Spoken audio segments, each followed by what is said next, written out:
All right, so we are here, breaking dawn Thursday morning, people, creeping ever closer to the 13th of December.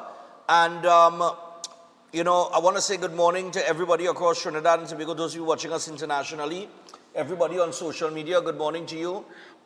We have a lot to cover, boy. Real thing up over the last 24 hours, boy. Real thing, boy. I don't even know if we have time. It's enough time to deal with the real thing we're going on here, you know. It's real thing, you know. But we'll start with the stand your ground legislation, all right? So we're going to be moving fast and furious this morning as we try to get through as much as possible here. There's a lot of things to talk about.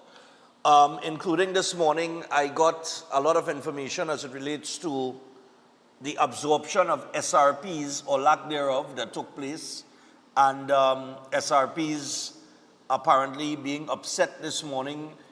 There was an audio recording where there was some sort of conflict of interest, not conflict of interest, some conflict that took place between senior executive officers and the SRPs at what was, I would imagine, I just got the information this morning coming through, apparently a function or something to that effect for the absorption of the SRPs, which did not happen. So I will have to, so to the SRPs, all the police, all the SRPs have been sending those messages to me. Let me just take today to read and understand. I will try to get in touch. But actually, I'm planning to have Pitt on Monday. But I think this is something that he could speak on as well in his capacity as the president of the Social Welfare Association. So we will deal with that. I get a lot of messages. I get the voice. I get the audio recording. It's a whole bacchanal. All right, but we'll deal with that. Didn't prepare to deal with that today. All right, but we will get to that, gentlemen and ladies. So we get to the news this morning, and there are a lot of things in the news to talk about. Pensioner murdered, throat slit. That's on page 5. Junior Sammy to send home staff. That was a headline that broke yesterday. And PSA president on 3.8 billion back pay options. Cash only, Mr. CPO. Cash only. Right? So, remember, I don't know where the misunderstanding could have taken place. I mean, if you do a negotiation and it is set that this is what is going to happen and this is how it's going to be paid, I do not know how the next day or a couple days after the CPO could say, well, I think it had a misunderstanding, you know. Because Felicia Thomas does not appear, it doesn't appear that Felicia Thomas was under any misunderstanding. She apparently was very clear in the negotiation process. But no, Mr. CPO, we want cash only. This was the firm position of PSA President Felicia Thomas to a Newsday story of the CPO offer to pay the whopping 3.8 billion in back pay to PSA members, partially in cash and partially in non-cash payments and benefits. And the back pay would have accrued after the PSA and CPO agreed to a 10% wage increase for PSA represented public servants for the collective bargaining periods 2014 to 16 and 2017 to 19. You could read more on that on page 3 in the news this morning.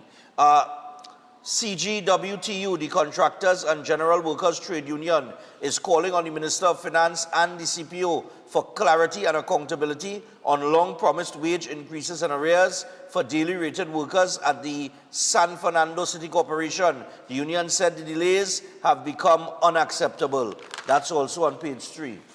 Temporary layoffs for a third of Junior Sammy staff. We'll get to that. Woman finds mom dead in bed. Gasparillo woman's throat slit. A 74-year-old woman was found murdered in her San Fabian Road Gasparillo home on Monday, just days before the 6th anniversary of her husband's killing. All right, Sukhdeo Chandra Juri was discovered around 2:30 p.m. with her throat slit, lying in bed. Her daughter made the horrific find after repeated calls went unanswered despite the pair having spoken on video less than an hour earlier. Wow. And you could read more on that. That's on page 5. I have to go through very quickly this morning. People, or fellas, you have the TikToker. How many TikToker headline now? And the headline I call for is what I get out of the way now. So the junior SAR meeting, we'll come back to that. So TikToker user Aliana Samaru pleads guilty to threatening the Prime Minister. All right? An Aruca woman who appeared in a TikTok video calling on Venezuelan President Nicolas Maduro to kill Prime Minister Kamla Persad-Bissessar pleaded guilty before a Chaguanas magistrate and will be sentenced on December the 18th. Now, before all of this took place, her mother was pleading with the Prime Minister. I saw asking, for her to intervene or something to that effect. But let me tell you something. I think we have reached a point of ignorance in this country that you cannot backpedal now. That lady there would have done that in the past. I remember she did it in the past. When a young girl took to social media and had certain things to say about her, she met with a young lady and they had a conversation and whatever. I remember that happening back in your first term. I think that the way that the world has shaped itself now and the level of ignorance and stupidity that exists today, when things like this happen, I do not think that you could intervene, walk it back, and have compassion. The crime rate is out of control, has been out of control over the last 10 years, escalating to unforeseen statistics. Well, unseen statistics ever in the history of Trinidad and Tobago of 620-something murders in a year. Open borders, guns and ammunition, gangs, drugs, everything, you understand, has just crippled Trinidad and Tobago's growth. So I do not think that it would be wise, and I understand the mother had to plead for her daughter, but while the mother pleaded for the mother also saying that the daughter mouth hot, and she and all this have problems with her, from what I understand, from what I read yesterday. But she'll be sentenced, and we'll see what happens there. Sixth freed of murder conspiracy charge. PM challenges PNM. You're supposed to have this one. Tell Trinidad and Tobago all along the radar was compromised. Instead of attacking government for asking the United States for a temporary radar system to improve national security, the Prime Minister is challenging the opposition People's National Movement to explain to the country just how long did it know Trinidad and Tobago's radar system had been compromised. And this raises another question. Just like I said, I've been saying consistently, you have a war on drugs. Whether you want to believe the narrative or not, that is what the narrative is. And you have people resisting that war on drugs and the drug trade and the human trafficking trade and the guns and ammunition trade. Totally upset that the US have assets down in the Southern Caribbean. And then when you look at where the crime situation reached in Trinidad and Tobago up till last year, at 600 and something murders for the year, when you look at the open borders and the freedom to just sail into Trinidad and Tobago, man, and you just come in here, illegal, yeah, no problem, and get a place to stay and operate your business here just so, you understand, without going through any sort of process. When you look at now the Prime Minister raising the issue of the radar system that existed before the US put in this new one, and that radar system being down, you have to say that these things are not coincidence. All of those things cannot collapse via coincidence. That is planned. And I don't know when people are going to start using that as the point of discussion, rather than what the US doing in installing a radar. Oh God! And like the sky falling because they install a radar. Ask yourself why the radar didn't exist before, why the borders were left open before, knowing fully well that Trinidad and Tobago is a transshipment point for drugs, ammunition, and human trafficking, and that the crime rate was spiraling out of control. Ask yourself why all those things were allowed to happen. But yet still, we spend hundreds of billions of dollars in National Security Ministry. Where did it go? Where's that money gone? That should be a point of discussion.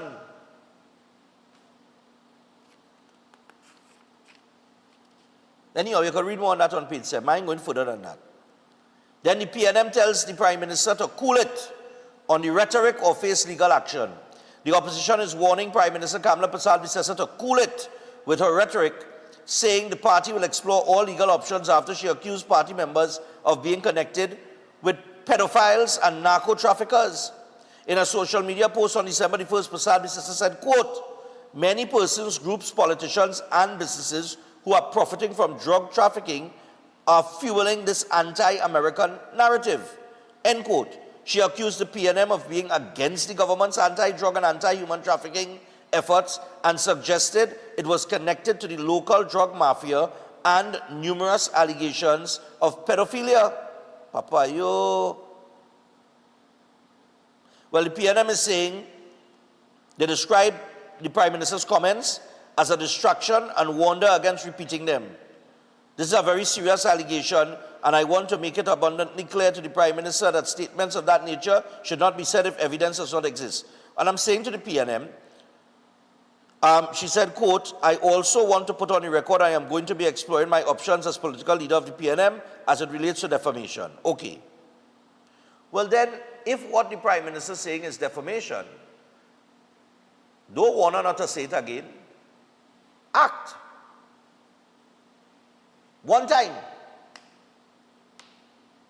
That's all. Right? I ain't any warning of don't say it again. You said it? All right. Let me go. Let me roll. Prove it now. Judge says Promotions Advisory Board improperly constituted. Commissioner of Police can't use 2 merit lists. High Court judge renews call for in-person trials and open justice. We don't have in-person trials yet. How long now I saying? This is, you see, this former Chief Justice, I tell all that, you know, waste of time, big waste of time. And remember when he was, when he was leaving office now, one set an article in the paper about all that he has done for the, what he did. The whole justice system went backwards. We do. They have been having and conducting virtual hearings since the pandemic. We're in 2025. Everybody else has moved on. And you have a judge still calling for in-person trials.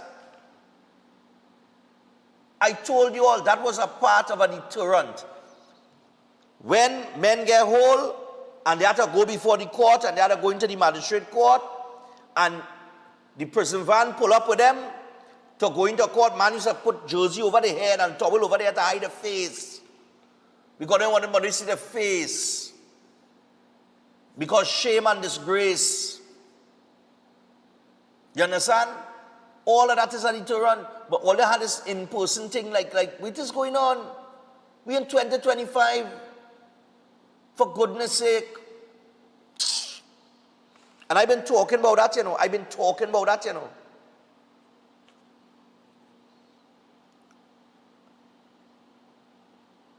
As Couva Hospital begins same-day surgeries, the Southwest Regional Health Authority is hiring more nurses. 24/7 service at St. Joseph Health Center. Imbert said expired drugs are a big problem in Trinidad and Tobago. Diego Martin, Northeast MP, Colm Imbert, says the issue of expired drugs is a big problem in Trinidad and Tobago. He made the comments while speaking in the opposition's weekly media briefing on December the 3rd. Is this in response to the $80 million in expired drugs, or the drugs that were left there until it expired? Look at right here. On December the 2nd, Newsday reported on concerns raised by members of Parliament's Public Administration and Appropriations Committee when they were told $80 million worth in drugs earmarked for the national health system was allowed to remain in storage over a 10-year period at the Ministry of Health until they all expired. And nobody can find the Alsing. All they had to do to find the Alsing, let the police call him and tell him to find the bureau. He go show up at the police station.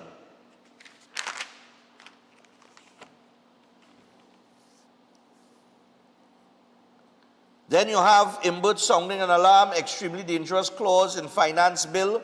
I think we have that headline. The finance bill. I tell you, it's a real thing to talk about, and I'm going to do a call him at Brandbig just now. Only stand your ground. I think we have that headline, just now. I'll tell you what it is. No, not that one. Oh, no, we don't have that one, but I'll read you that one. We have evil calm. Former Finance Minister Colm Imbut is raising concern with several clauses in the finance bill, which the House of Representatives will debate on December the 5th. At the opposition's weekly media briefing at the opposition leader's office on Charles Street, Port of Spain, Imbut noted that government gave parliamentarians less than 3 days to review the finance bill 2025 and prepare for the debate. And he went on to say, despite the short notice, he highlighted several concerns describing some of the bill's contents as extremely dangerous.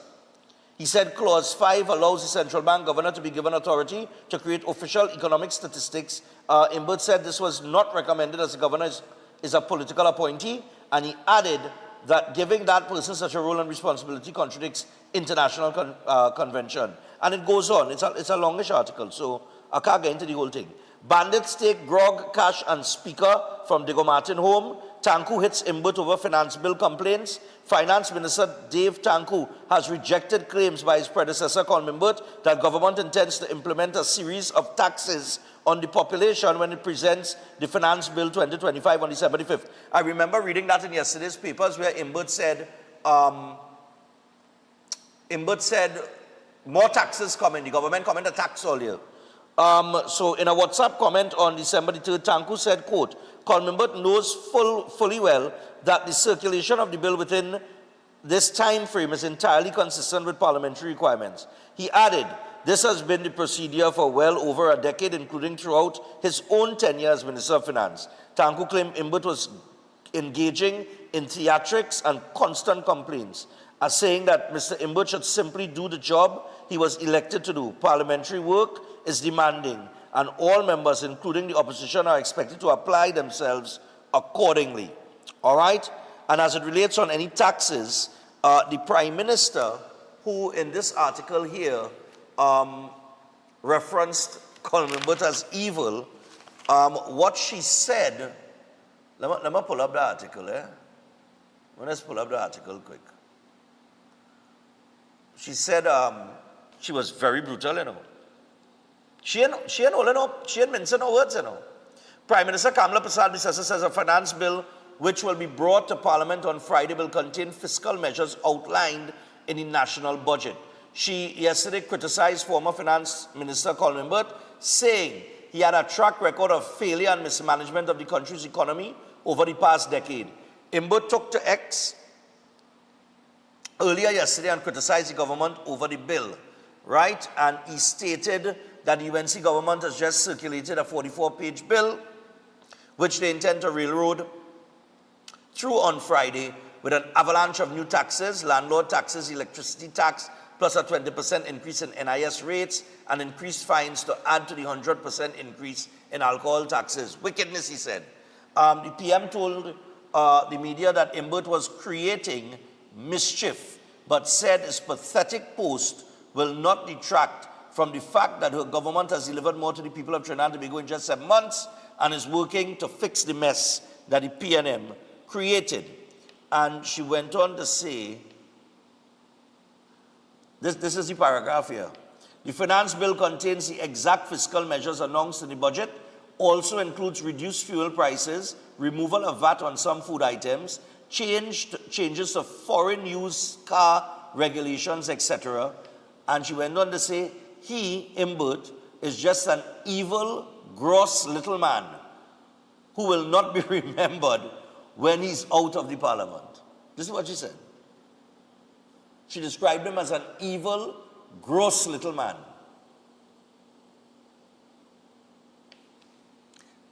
All right.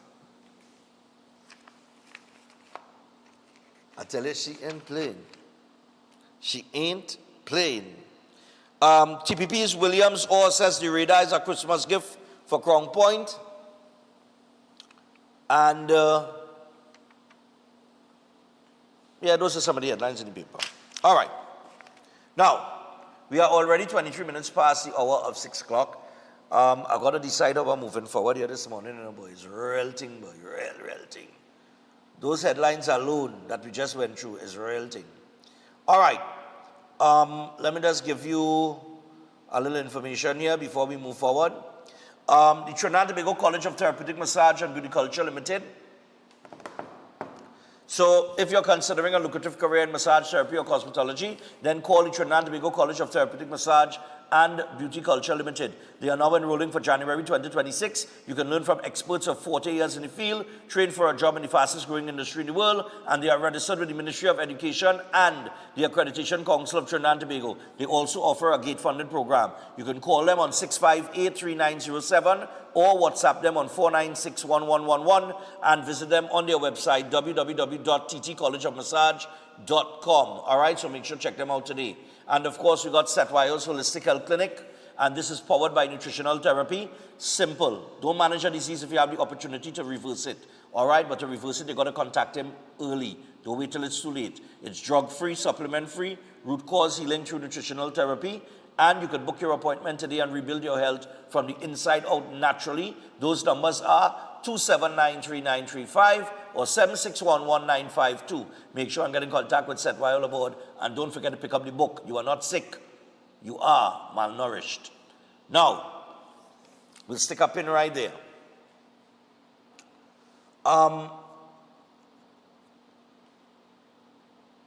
We coming back. I'll do a call-in with Brian Big on the Stand Your Ground legislation.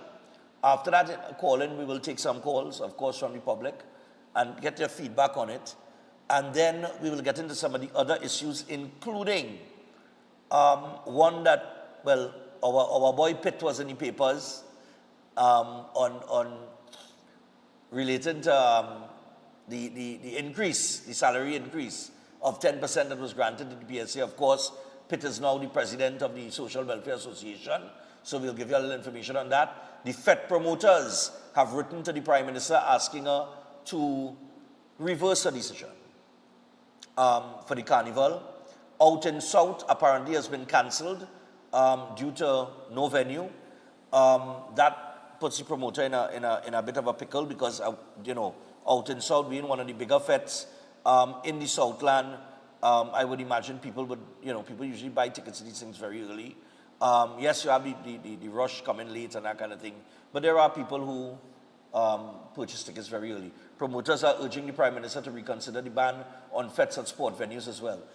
We'll talk a little bit about that in the second hour, but we're going to take the first break, we're going to pay our commitments, and when we come back, we will get into the Stand Your Ground legislation, because there's a lot of things being said back and forth, and we'll get some clarity from Brian Big.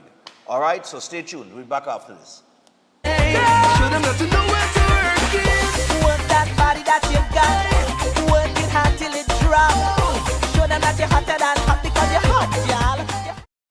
It's that time again. The lights, the music, the joy, and big winnings at JTA Supermarkets. Cash in and carry on the joy this Christmas. We talking pure excitement and over $200,000 in prizes to be won.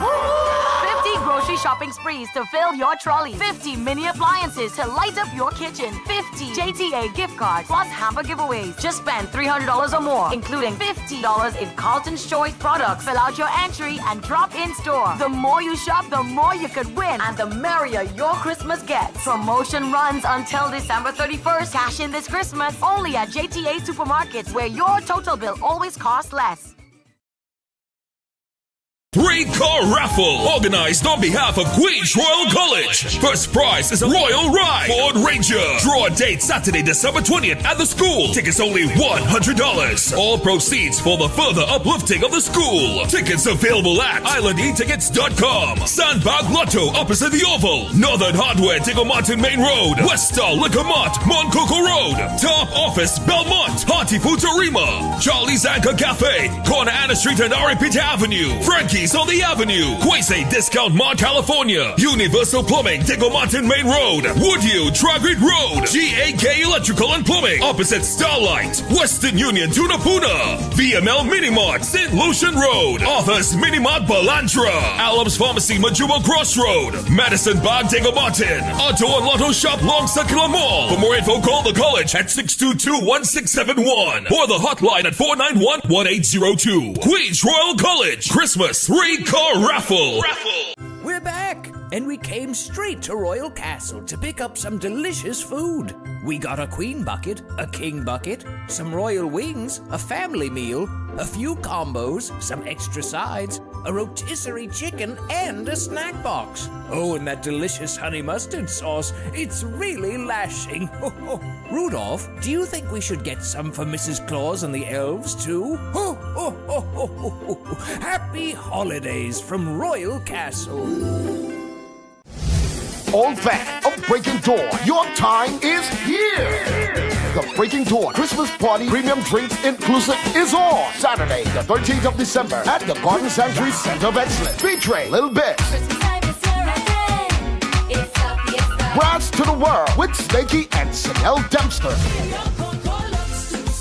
Sherwin Winchester, and Ivor George. 2026 on the shares only. Music by Selector Rome and Heavy Duty. Tickets $400. Get them at Sports and Games Nationwide, Ranch Bar, St. Augustine, or online at TrinBagoEvents.com. For more info, call 345-3380. Sponsored by Hanky Bannister, Speedburn Single Malt Scott, Vanguard Vodka, and Synergy TV.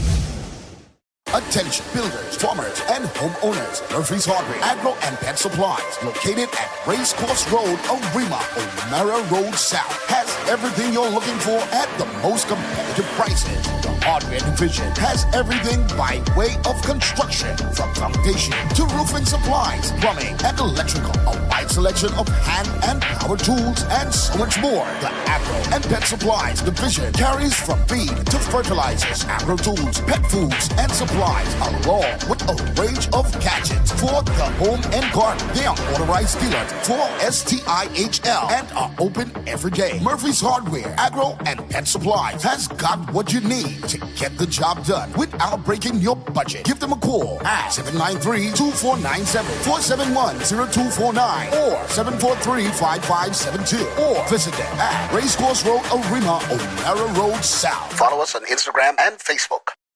If you want to be a better chef at home or advance your professional career, Chef Shiraz Culinary Academy is the best place to be.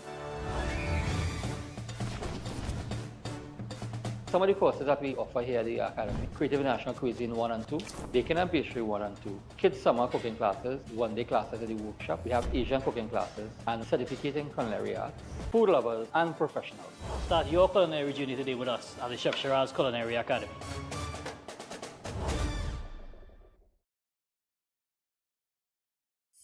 Ostomy care is a unique and intimate condition that can seem challenging for individuals afflicted by it. At Better Life Ostomy Care, they understand and offer a wide range of products and services that will allow ostomates to lead a better life, from colostomy and urostomy pouches, paste and powders, antibacterial wipes, Brava strips, deodorants, gloves, gauze, bed liners, and much, much more. They also have RN care available for ostomy home care with affordable starter packages. No need to look for nurse or supply. Everything is just a phone call away. Better Life Ostomy Care is located at number 4 Mosque Street, Caroni. You can call them at 308-6709 or 472-5878, or visit their website at www.betterlifeostomycareTT.com to find out more about their offerings. You can also write to them at betterlifeostomycareTT@gmail.com or find them on Facebook. Better Life Ostomy Care, servicing ostomates with a better quality of life. At Adams Optical, we care for your vision with everything from stylish frames, contact lenses, and sunglasses, starting at just $595, to advanced eye care services. We also diagnose and manage conditions like glaucoma and cataracts with our in-house ophthalmologist. Additional services include OCT, VFT, and cataract surgeries. Visit us at San Fernando, Chaguanas, or Rio Claro.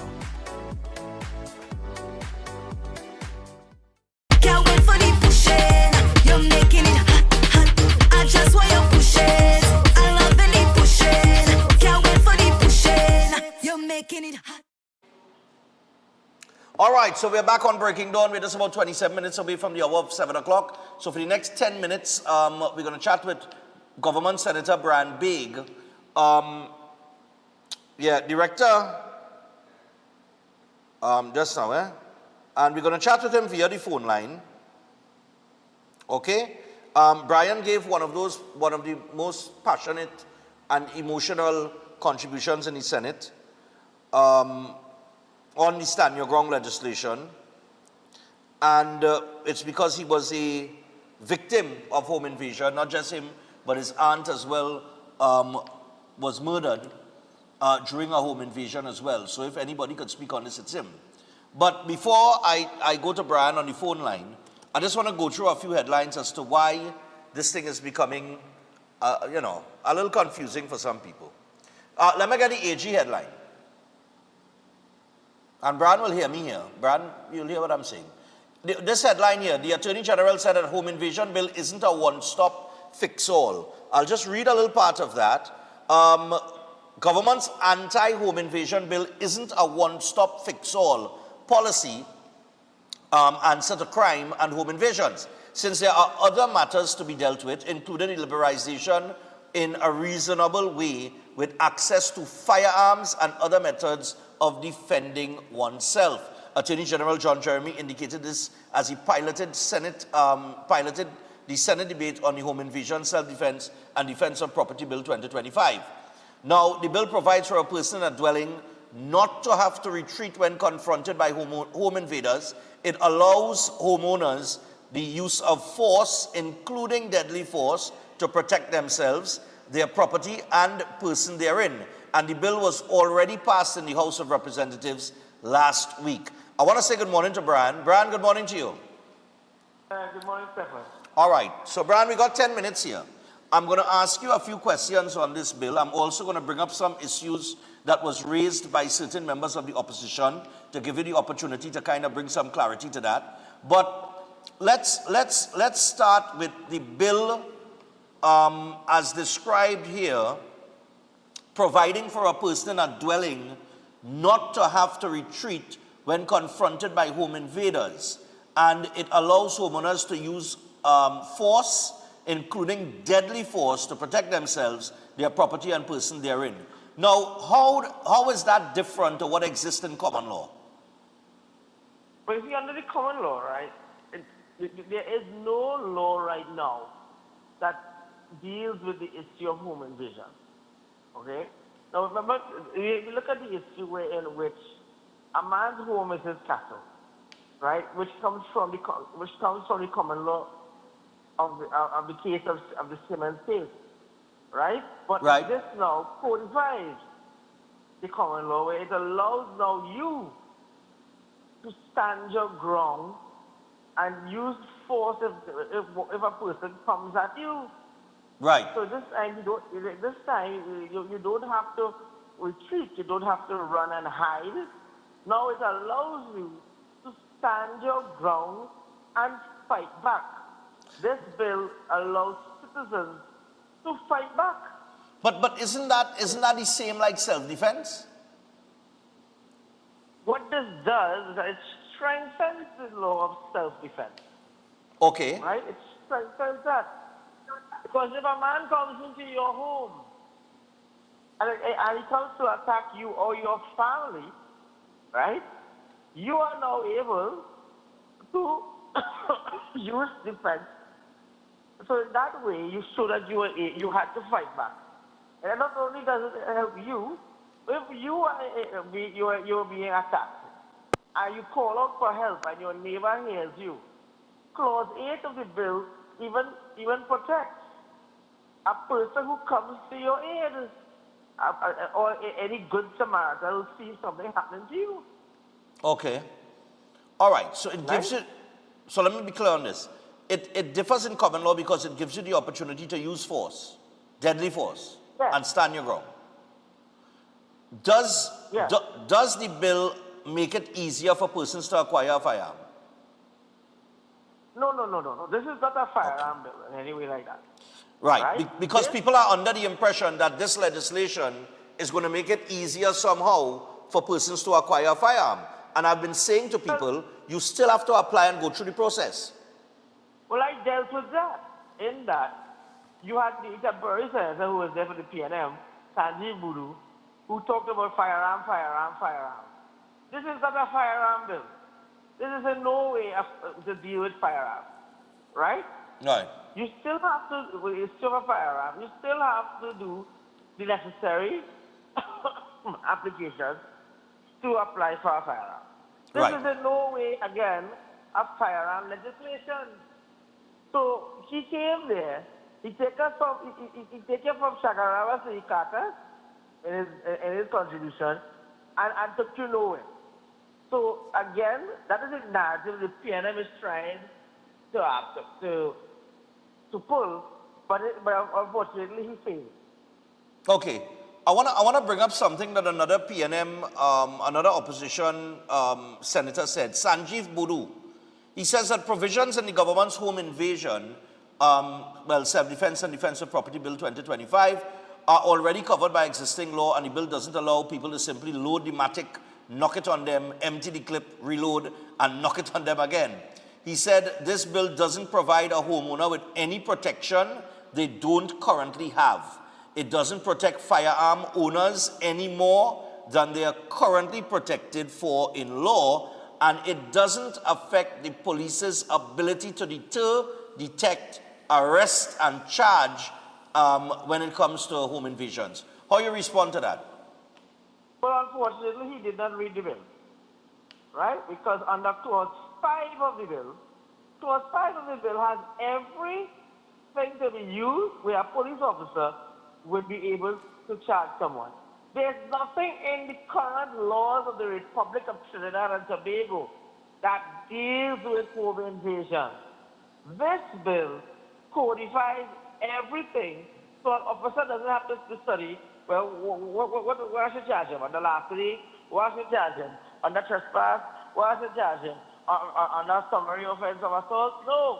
This bill has everything that is needed to assist the police and also to assist the DPP, because this law now allows persons to stand their ground and to fight back. So the goodly gentleman, unfortunately, if I don't know if you saw my contribution, you would have heard that I dealt with Sanjeev Boodoo to let him know that don't come to the parliament and you ain't read the bill. Because Kelly did not read the bill.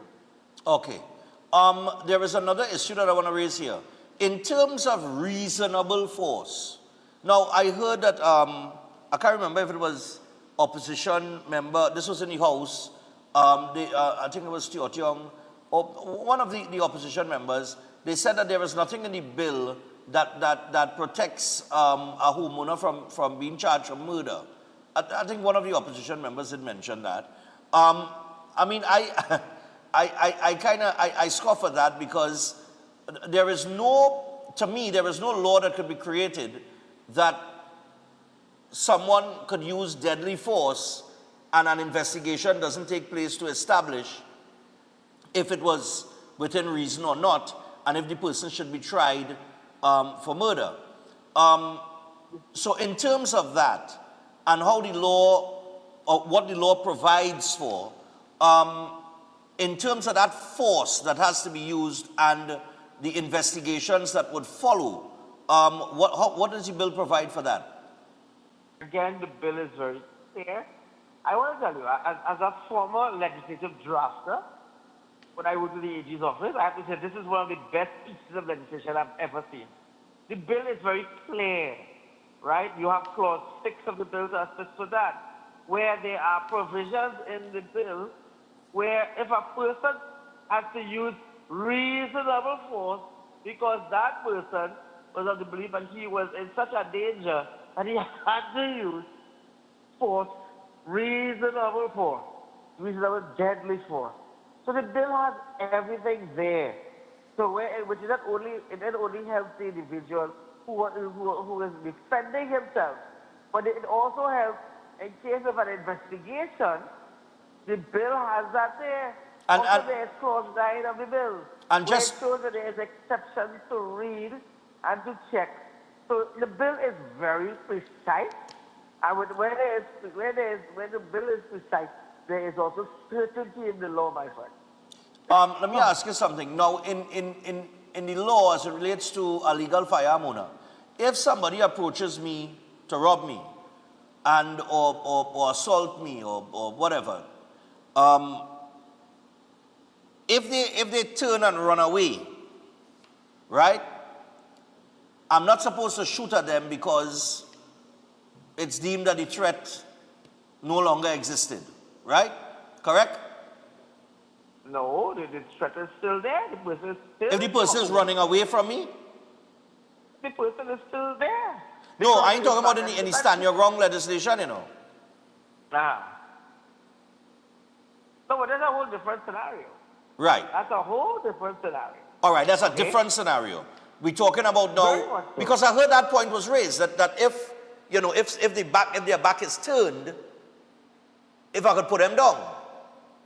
But you're in my house. Yeah. So this is where the difference is. If a person is in your home, again, again, it's what is relevant to the bill, right? Right. That if I am in my home, again, I am in my home, and this man has come to my home, and this man has attacked me, hit me, do me something, and he decides to say, well, all right, I don't beat this man, and decides to run away. But if he's still in my house, sir, I am still entitled to defend myself. Okay, your house or your yard, right? Once you're on that property. So, you hear the key word you just said, my friend? Property. Right. House and yard is the same thing. Right. Because if I'm in my yard, if you're in my yard, you're still in my property. Correct. Yeah. So I could put you down. What I would say to you, the word put you down is not a word you should use. Okay. What you would say is that you are still entitled to stand your ground and defend not only yourself, but defend your property. Okay. I want to take it to something that one of the independent senators raised. Hello? Yeah. Right. Independent Senator Michael Simon Victor de la Bastide. He commended the government for introducing home invasion legislation. However, he raised concerns about the provision that allows a homeowner to use the deadly force.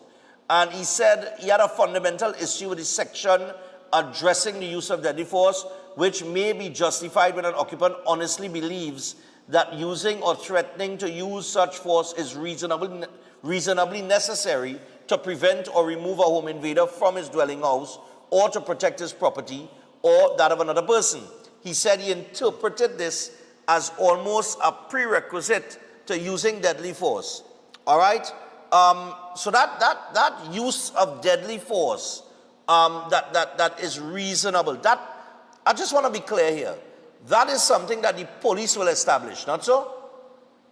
Well, it will be looked at within any investigations. We understand what the goodly independent senator was saying. The Attorney General will look at what he says in his wrap-up. He will respond accordingly. What I would say is definitely the bill comes back for debate on Friday, and I would suggest that you listen to especially the Attorney General, who I have to say has exceptionally done a great job with bringing this legislation, but also in explaining the law. I have to say, as a young attorney of 14 years close to the bar, I've learned a lot from the Attorney General, Mr. John Jeremy, Senior Counsel, and I understand what Mr. Delagossi is saying, and the AG will look at what he says, and the AG will respond accordingly with that. All right. Now, yeah, because De La Bastide did mention that, a jury might, what did he say, boy? Let me just give you the exact thing he said, He said if the case would go before a judge or a jury, the court might find in certain circumstances, as it relates to deadly force, where there was no threat to life or limb, that it might be reasonable. So I think he kind of raised it as a gray area that I understand that the Attorney General will take into consideration. But there was one other thing I wanted to ask you about here. Just to be clear on, it came from opposition Senator Faris Al-Rawi. And he questioned whether the home invasion bill would extend protection to squatters, asking if individuals who have no legal claim to land that they occupy would still be entitled to defend themselves against intruders. Now I'm thinking, before you answer, that even if I'm squatting, while I may not have legal right to the land, is it still not an invasion of my property? Well, or how does it work for squatters? It's a dwelling house, right? And the law is clear. The law has it very clear. So what is a dwelling house? It is a house that is owned by you. So even if you don't own the land, you may own the house. So a person enters into the house, you still have to protect yourself, you know? Right. So I just don't know what we have to say. So the gentleman, although he apologized, he trivialized my incident. Right? By saying, well, what happened? What I would do? Jump up and pull two girls out of my way? I mean, anyway, I don't want to get into. He trivialized your incident. Right, look, I might say too bad word on your. No, but hold on. He trivialized your incident. Yeah. The incident when you were married at the time, right? But lady, right? I had a job to do. Well, it was just to make sure that another person who was in my home, I had to make sure that they were calm, make sure that they are okay, because you can't have two hysterical people in the same house. Yeah. So, anyway, the good listener, all I'll say with him is, let him have a nice day. I don't understand how we could trivialize a situation like that. Well, no one did. No one understood why he did that. Well, I remember when that happened. I remember you reached out to me and you told me about the incident, and then of course the horrific incident that happened to your aunt, who was stabbed in the neck, if I'm not mistaken, during a home invasion as well. I remember these are things that people get over in the space of any particular time frame. These are things that stay with you, I'm sure. I want to say, Stefan, that I dedicated my contribution to her. Yes. And I made it very clear that home invasion, not only does it affect you physically, it has a mental effect on you as well. Yeah. And I'm saying that this legislation is needed. This legislation, which I must say, I must congratulate the fact that the Prime Minister, Kamala Prasad-Bisasa, SP, for having the foresight to bring this legislation. This was a promise made on the campaign trail, and it is a promise made, and it is a promise that will be delivered. Okay. Let me just ask you something before we close here. Well, tomorrow, of course, the Senate resumes. There are a few things, on the agenda, including the home invasion bill. What could we expect tomorrow in the Senate? Well, we have some speakers still to come, and what I would say is, tune in. There are more members who speak in the government that will show why this bill is needed, why this bill is important. And I have no doubt that this bill will pass. And when it comes when it's passed and comes as law, Trinidad and Tobago, the people of this country can now be rest assured that they now can live in their homes knowing that they can defend themselves. And anybody who's thinking of committing such an act will know now that a man you enter their home, guess what? A man will now defend himself. And criminals will think twice of coming into your home. Okay. All right. Well, Brian, thanks a lot, man. No problem, man. All right. So that is Brian Bay, government senator, and of course, Breaking Dawn's legal advisor. but he was breaking on legal advisor before he became a government senator. All right. So anything that I have to utter, anything that had to come out of my mouth, any controversial thing, I always touch base with Big and say, this is not going to get me into. No. Yes. I think you should stay away from that. So always good legal advice to get from Brian. All right, he's a brilliant attorney as well. In I think he does criminal law, and the other law that he does is trademarking and that kind of thing. Yeah, he does that as well. All right, intellectual property. That's it, intellectual property. So there you have it. I think that the law is clear. I think that there may be a couple gray areas of concern that will not be too difficult to address, if need be. But Friday when they resume, a lot of people is waiting for this bill to pass. All right? But like you just heard, this bill passing does not mean it's going to be easier to acquire a firearm. Okay? You still have to go through the process. But what it does do is once you go through that process, I think once you go through the process and you qualify, I think it's the signing off on it will be easier. I think because a lot of the problems that people had with acquiring a firearm was the corruption behind getting the approvals and things like that occurred in the past. I think if they cut that out and people are awarded their firearm on merit, what the bill will do is give you the opportunity to defend your property by using deadly force. So you don't have to hide and run and you could stand your ground and you could defend your property and use deadly force against any intruders coming onto your property or into your house. All right? So as we go to the break, when we come back, we'll take some phone calls.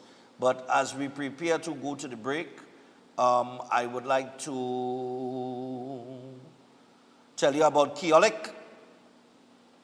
Yeah, man. So the Keolek range of products are backed by science and over 900 scientific research and clinical trials. They're all made from the aged garlic extract. And you have the cleanse and digestion, the blood pressure health, the cholesterol health, total heart health, circulation health. And there's also the Keo Green Powder Drink Mix and the Keodophilus Probiotics. So pick up any product in the Keolek range at a pharmacy or health store across the country. And for more information, you can WhatsApp 728-0338. That is 728-0338. Do not forget that the Breaking Dawn Christmas party is on. Yes, people. So the Breaking Dawn Christmas party definitely on. What we got? Friday, Saturday, Sunday, Monday, Tuesday, Wednesday, Thursday, Friday. We have 8 more days. 8 more. 9 if you count today. So we got 8 or 9 more days to the Christmas party. And I tell you what, get your tickets, people. And know what I'm telling all you. I have no tickets. So don't even bother to call me for tickets because I don't have any. I don't even think Avion have tickets. And it's her number that people have to call. So if you do not get to the outlets to get your tickets, I cannot guarantee you. Get your tickets, come out and support. Part of the proceeds go to a terrific cause. It's cerebral palsy. Children with cerebral palsy, we always try to help out the Cerebral Palsy Society of Trinidad and Tobago every Christmas. Mr. Philip Metavia, good morning to you. I want to get you guys to come out on that night and enjoy yourself. As a matter of fact, I got a call yesterday. Doubles and Coffee will be at the Breaking Dawn Christmas party. So yesterday, called me and he confirmed that. He said, no, I'm coming to Christmas. I was there last year, I'm coming again this year. So Doubles and Coffee will be in the Christmas party. All right? So make sure, call 345-3380. We can organize tickets if needed for those of you. But, I mean, there should be no reason to do so because you have all sports and games nationwide. Trin City Mall, Gulf City Mall, Long Circular Mall, West Mall, Tunapuna. You have sports and games in Grand Bazaar, Price Plaza. What going on, my Shagonas, people, boy? Price Plaza. All you get down to Price Plaza and get those tickets, Also, you can go online at trinbagoevents.com and you can get the tickets online as well. We've made it very easy for you guys to get tickets this year. Raj Bar in St. Augustine also has tickets. Do not wait till next week. Get it by weekend. All right, by weekend when I do my check, I want to see that we almost sold out, if not sold out. I said by this weekend I want to be sold out. Get your tickets early, all right? Nice one. So, Breaking On Christmas Party, Iowa George, Sherwin Manchester, Lil Bits, Brass to the World, Snakey and Sanel Dempster. Oh gosh. Eh, the Cocoa Boy, that Cocoa Tuna, you know boy. Anyway, we take the break. When we come back from the break, we'll open the phone line, take some calls before we get to some of the other issues, and then Dr. Watson. Stay tuned. We will be back after this, but remember, we were in white on December the 13th. Eh? We'll be back. Show them that you know where to work it. Work that body that you got. Work it hard till it drops. Show them that you're hotter than hot because you're hot, y'all. All that of Breaking Dawn. Your time is here. The Breaking Dawn Christmas Party Premium Drinks Inclusive is on Saturday, the 13th of December at the Garden Sanctuary Center of Excellence. Featuring Lil Bits, Brass to the World with Snakey and Sanel Dempster, Sherwin Winchester, and Iowa George. 2026 on the shares only. Music by Selector Rome and Heavy Duty. Tickets $400. Get them at Sports and Games Nationwide, Raj Bar, St. Augustine, or online at TrinBagoEvents.com. For more info, call 345-3380. Sponsored by Hanky Bannister, Speedburn Single Malt Scott, Vanguard Vodka, and Synergy TV.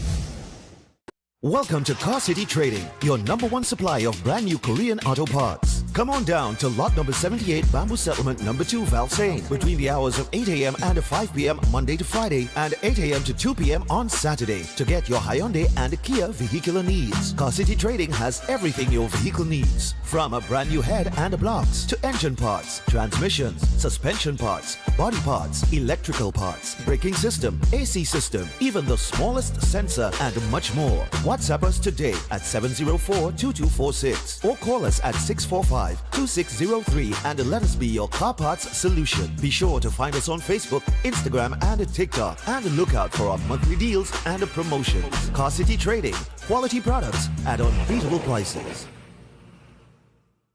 Welcome to Caribbean Tourist Villa, your home away from home in the heart of Port of Spain. With over 25 years of trusted hospitality, Caribbean Tourist Villa has been a reliable choice for both business professionals and vacationers. Our guest rooms are thoughtfully equipped with all the essentials for a relaxing and productive stay, and our tranquil pool area is perfect for relaxation after a busy day. We've created the ideal space for you to relax, recharge, and enjoy. Give us a call to book your stay today. Why just manage disease when you can reverse it?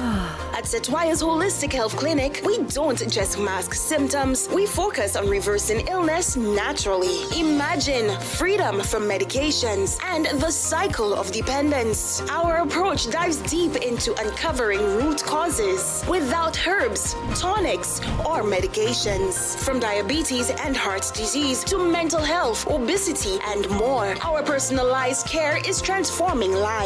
Ready to begin? Book your consultation today, either in our San Fernando office or online. Call or WhatsApp 279-3935 or 761-1952. Your health journey starts now at Setwayo's Holistic Health Clinic, where transformation is within reach. Tired of the daily school run? Say hello to Open Minds Education, your 100% online school built for life in the Caribbean. From preschool to secondary, they've got your child covered. Anytime, anywhere, no traffic, no textbooks, no hidden fees. Just smart, flexible learning with real teachers who care. It takes a village to raise a child, and Open Minds, they are that village. Learn today, lead tomorrow. Call or WhatsApp 868-388-6635 or visit openminds.education to register. Natural Fire Promotion, in association with Billy J Sound Company, presents Reach Out the Charity Concert, live from Jamaica. The powerful Jabooks. December 6th at the Himalaya Club. Himalaya Club, as I would say, the 6th of December. So yeah, them just come out and support. It's a worthy cause. I'm and Jabooks will be there. A lot more artists will be there, as I would say. Angola, upon my African gold. Get your tickets at Bobby's Bar Correct, Sylvester's Arima, Crosby's, St. James, Clifton CD Corner, San Juan. Reach Out the Charity Concert. At Adams Optical, we care for your vision with everything from stylish frames, contact lenses, and sunglasses, starting at just $595, to advanced eye care services. We also diagnose and manage conditions like glaucoma and cataracts with our in-house ophthalmologist. Additional services include OCT, VFT, and cataract surgeries. Visit us at San Fernando, Chaguanas, or Rio Claro.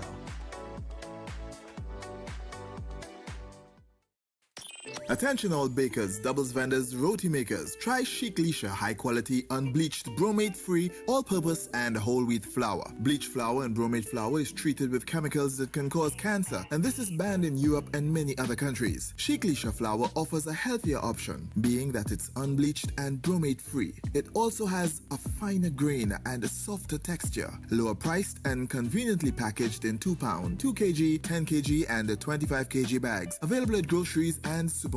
For wholesale and retail prices, contact Chic Lisha Limited at 665-3336 or 480-8715 or visit them at Warrenville, Canupia. Chic Lisha Limited. Quality you can trust.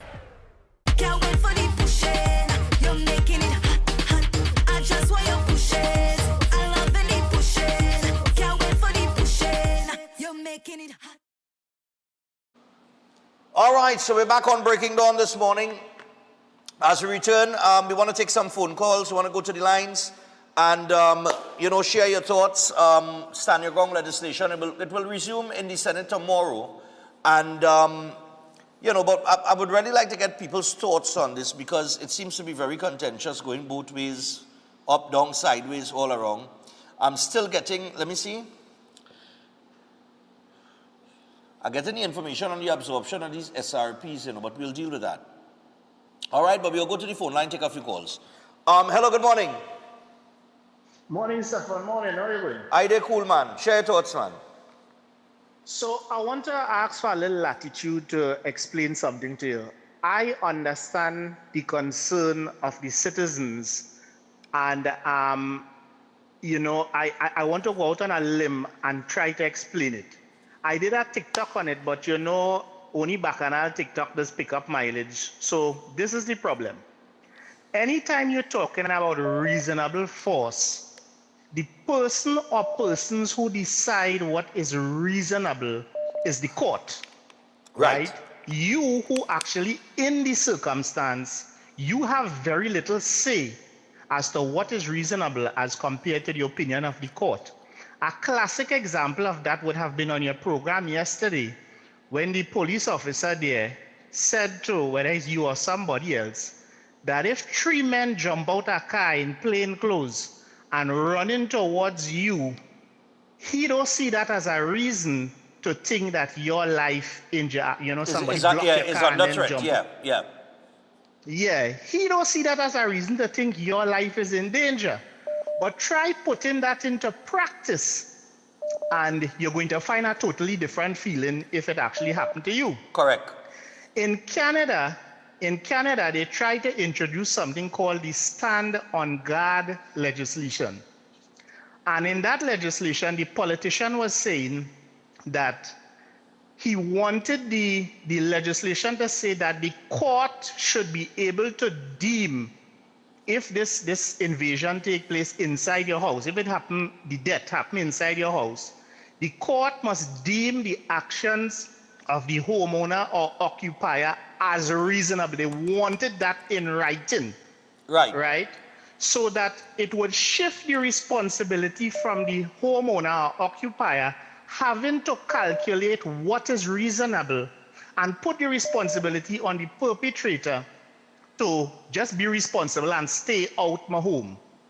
That is the concern that citizens are having. And I feel now that they could probably call and say if I'm wrong or not. But now that I highlight it, I suspect quite a few callers may agree with me thereafter. I'll listen off here. All right, no problem, man. All right, now keep in mind, this is not, as the Attorney General said, this is not a one-stop fix-all. There are other elements to fighting crime, but this is specific to home invasions. Hello, good morning. Share your thoughts. Morning, Stefan. Morning. Stefan, I will be bringing this out first, and a lot of this information, because from day one, a lot of misinformation was circling as to what you could do and what you cannot do, because this bill is not a magic bill, right? It's not a bill that when they pass the bill and you get up in your house, and when you get up, a man pointing a gun at you, and the next 3 of them don't have you, how to say, they had it up on you. Yeah. The bill is not a magic bill now going and say, hey, stand your ground, we're passing. So everybody will fall along after that. That's not going to take place. This is just a promise that was made, and you as a homeowner, even if you have a firearm, even if you're trained, and take it from somebody who has some training, that once they get it up on you, you in problems still. You're in some problems. So you have to look out for yourself. You have to be aware of your surroundings no matter what. And it's not a magic bill. And they don't give you the right to this. Because some people really had that impression that, hey, once you pass... Right. Them fellas going and frighten. Them fellas going and run away from your house on this year. That's not going to take place. So let me live in reality that the bill is just a bill to assist the police with the name, the word home invasion, and not cause men to frighten and run away from you and you. That's just the reality. Thanks. Okay. All right, cool, man. Yeah, I mean, look, the Attorney General is stating it very clear. This is not a one-stop fix-all. There are other elements to the there is an anti-crime plan that I thought would have been revealed, if not this week, was last week or something. So if I'm correct on the words of the Homeland Security Minister, but we await the anti-crime plan as well. But this is just one element of it. Hello, good morning. But specific to home invasion. Mr. Stefan. Yes, sir, go ahead. Yeah, Mr. Stefan, let me tell you something.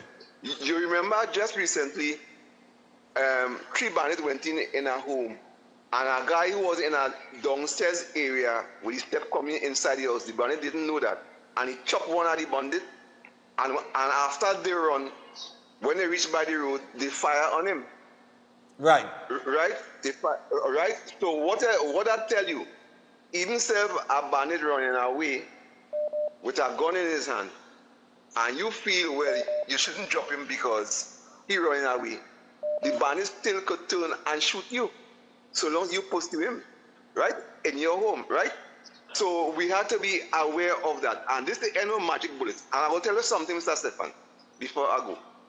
It had a time, my stepfather was he was a firearm user, right? And he got sick. And I now was in the house. I have the permit to use the gun, right? And I alone in the house was a shotgun. And now, what I did now, knowing was I alone in the house, I locked my bedroom door. I rest the gun on my side. You can take it out from the gun box. 5 cartridges, and I put a pillow between me and the gun. And I have my bedroom door locked. Because I know if anybody come in that house and they break down my bedroom door, I waiting for them in the corner at the bed. Right? Because I know we didn't have no law that way I could use this amount of force. Right. So I don't decide I will shoot eyes in a corner to prove the point that I wasn't just looking to shoot a man just so. It's when I see my life being threatened, right? Okay. Then I will shoot. So people have to understand it's not because when you have a firearm, you will just come out and shoot a man just to. It doesn't work that way, right? That's the thing in people's head because some people ever want this law to pass and it's only politics playing, right? But this is something that we know about. Okay, Mr. Stefan? Yeah, man, no problem. Right. Well, you know, that is where your training comes in, eh? That is where the training that you go for, it teaches you about awareness, reaction, things like that. Hello, good morning. Hello, Stefan. Good Morning, my dear. Being in possession of a firearm, a legal firearm, right? It allows you to use that firearm for the protection of yourself and another person, and for your property and the property of another, right? Right. But this bill allows you to use your firearm against a person who invades your house uninvited. This is what the bill protects you against, right?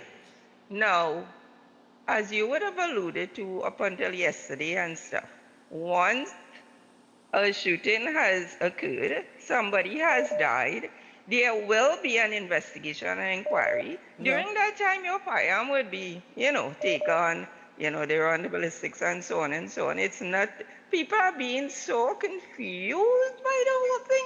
This is about standing your ground in relation to someone entering your property, unaccounted for, uninvited. Right. And, nobody is forcing anyone to apply for a firearm. In any case, there's a certain requisite that you will have to pass. Do you understand? If you don't want the firearm, you don't apply for it. That's all. And not everybody that applies will be approved, because some people won't qualify. Course. And in relation to squatters, I mean, it may or may not be one thing that, they may ask you where you live, how you live, why you live, and all those things will be taken into consideration before the license is granted. You understand? Okay. So we need not be fearful. I think nobody is. I think so. We live in a society that needs to grow up. Yes. There are certain issues that we're still childish about. You know? Right, no, but it has a lot also to do with politics, as we know. Certain persons perpetrate the offenses and certain persons are the victim. It has nothing to do with that. Come on, behave. Take care, not you. No, I mean, look, yeah, all right. Okay, thank you. All right, cool. Yeah. I know that there are concerns about it. I'll take one more and then we'll take a little break. We'll come back with another topic. We have another contentious topic as well. Like I say, it's a lot of things, boy. Hello, good morning. It's like a whole avalanche of issues just come down yesterday. What going on? I there. You get your tickets? When these people planning, I get my tickets. All right, good. I short, but that is all right. That is all right. How you short? We good. How you short? I short. Avian then had all, so I begging people. How much you give you? Visit the outlet. I get 15. You get 15, and it's how much you wanted? It's 20. 20? So don't worry about that. Yeah, don't worry about that. We go organize that, don't frighten. Yeah. We go organize that. What I'm saying there, right? When these people plan to invade your house, you think them running in your house that they're frightened? You really believe that they're frightened? They come in with one thing on their mind. They come in your house and they come in your house. They come in your house to get what they want to get. And they will take or rape or destroy you in any manner. That is what they're coming for. But Ricky. Right? Ricky. Yeah. I'm going to answer that question for you. I'm going to answer that question for you two ways. I think when they come into your house, they're not frightened initially because they have a firearm and they're telling themselves you do have one. I think when they encounter the occupant of a house with a firearm that let it fly behind them, then they get frightened. Because we've seen it from the time shots start a bus behind them, they run. It was in the states that they had the standing ground legislation. Where 3 youth men, one was 15, 16 or 17 years old, tried to break open a man's house. And while they was trying to break open, the man inside of that license firearm where he shoot through the door, killing all 3 of them. Right. And the mother and them said that they're going to take the man to court. You understand? Because the youths and them did not know firearm. When they check, everything the homeowner tell them is what the people what they find on the youths and them. all the Right. guns, everything. Right. So they come in with an intention to kill you, you know. So why, when you reach in inside your house, you must give them an opportunity to turn their back or to turn? No. Yeah. I ain't giving you an opportunity like that. Okay. All right, later. Yeah, man. All right, I wanna hold some strain there. As we hold some strain, we go into a break because we got some commitments to pay. A little frightened. We will come back to the phone lines. Whether we come with another issue or whatever, if you still want to talk about it, if you want to comment on the Stand Your Ground, it is not a problem. But let me tell you about Chef. Chef has the Christmas cuisine cooking course starting on the 15th and the 16th of December. And then on the 3rd of January, he has 3 courses that are starting. The Creative International Cuisine, Food Costing, Restaurant and Catering Workshop, and the Bacon and Pastry 1. And in January, you will also have the City and Guilds Diploma 3. All right, so Ramsing Plaza, Chagonas is the place to be. And you can give Chef a call or WhatsApp him on 372-4639 or 737-5097 to get yourself registered for any one of those courses. And finally, Eden Heights. Eden Heights Clinic, one of the most advanced state-of-the-art alternative clinics in the Caribbean. Now, they do offer that dynamic combination of life-changing treatments. These include limb bagging, nutritional programs, halotherapy, colon hydrotherapy, and more. Consultation services are also available, and we're talking about detox programs, high blood pressure, diabetes, knee, shoulder, back pain, and more. And you can visit them at any one of their 3 locations. They're located in Trin City, Chagonas, or Tobago. The numbers to call 640-8985 or 613-7571. You could also WhatsApp them on 4939-196. All right, so make sure and check out Eden Heights Clinic. We take a quick break. When we come back, more to discuss. Stay tuned.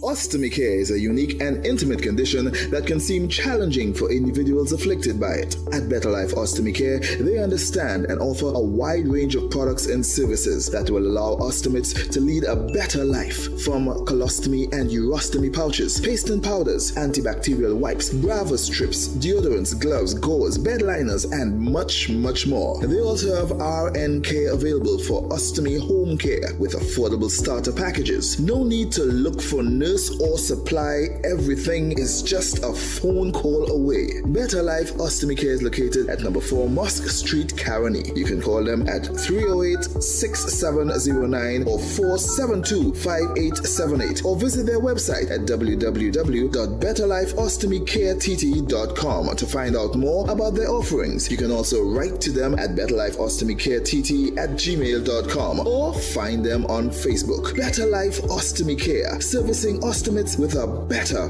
quality of life. This season, Green Dot delivers lasting value to you. With our affordable TV and internet bundles, you can watch your favorite shows, plan this year's gathering with your work team, share season's greetings with family, and stay connected to what matters most. Plus, when you sign up or switch to Green Dot, you get a free upgrade to our Get Ahead internet and TV bundle for 3 months. That's an additional value of over $1,000. But that's not all. You also have the chance to win a month of free service. It's all in keeping with the season of giving. To find out more, call 224-GDOT or visit gd.tt today. Green Dot, improving and simplifying lives. Welcome to Caribbean Tourist Villa, your home away from home in the heart of Port of Spain. With over 25 years of trusted hospitality, Caribbean Tourist Villa has been a reliable choice for both business professionals and vacationers. Our guest rooms are thoughtfully equipped with all the essentials for a relaxing and productive stay, and our tranquil pool area is perfect for relaxation after a busy day. We've created the ideal space for you to relax, recharge, and enjoy. Give us a call to book your stay today. Christmas is coming and theater is going. You don't need found to watch Corn. It's down to one final performance. The #1 comedy of 2025 is coming to an end. One show only. Saturday the 6th of December at 8:30 p.m. at Sapper. Tickets available at K-Squared Fashion, C3 Center and Brentwood Mall. And at Friends of Marabella by the Roundabout. Tickets also available at the Sapper box office for 12 noon to 6 p.m. daily. Don't miss the #1 play of 2025. You don't need foul to watch Corn. Don't miss it. Concerned about the safety and security of your property? Then look no further. At Electromatic Gate Systems, they specialize in fabrication of gates, fencing, and much more. They also provide remote control access for sliding and swing gates and garage doors for residential, commercial, and industrial use. Have a design in mind? They can fabricate and motorize it into reality. Why choose them? They supply Italian-made motors backed by 10 years warranty, and you can ask about their lifetime warranty packages. Electromatic Gate Systems remains the sole authorized distributor for ProfoundNet throughout the Caribbean.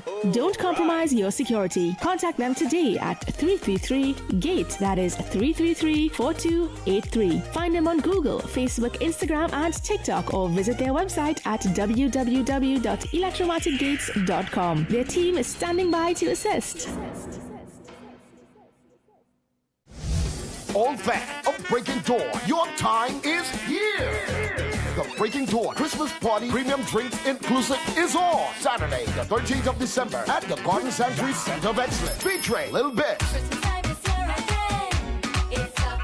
Brass to the World with Snakey and Sanel Dempster,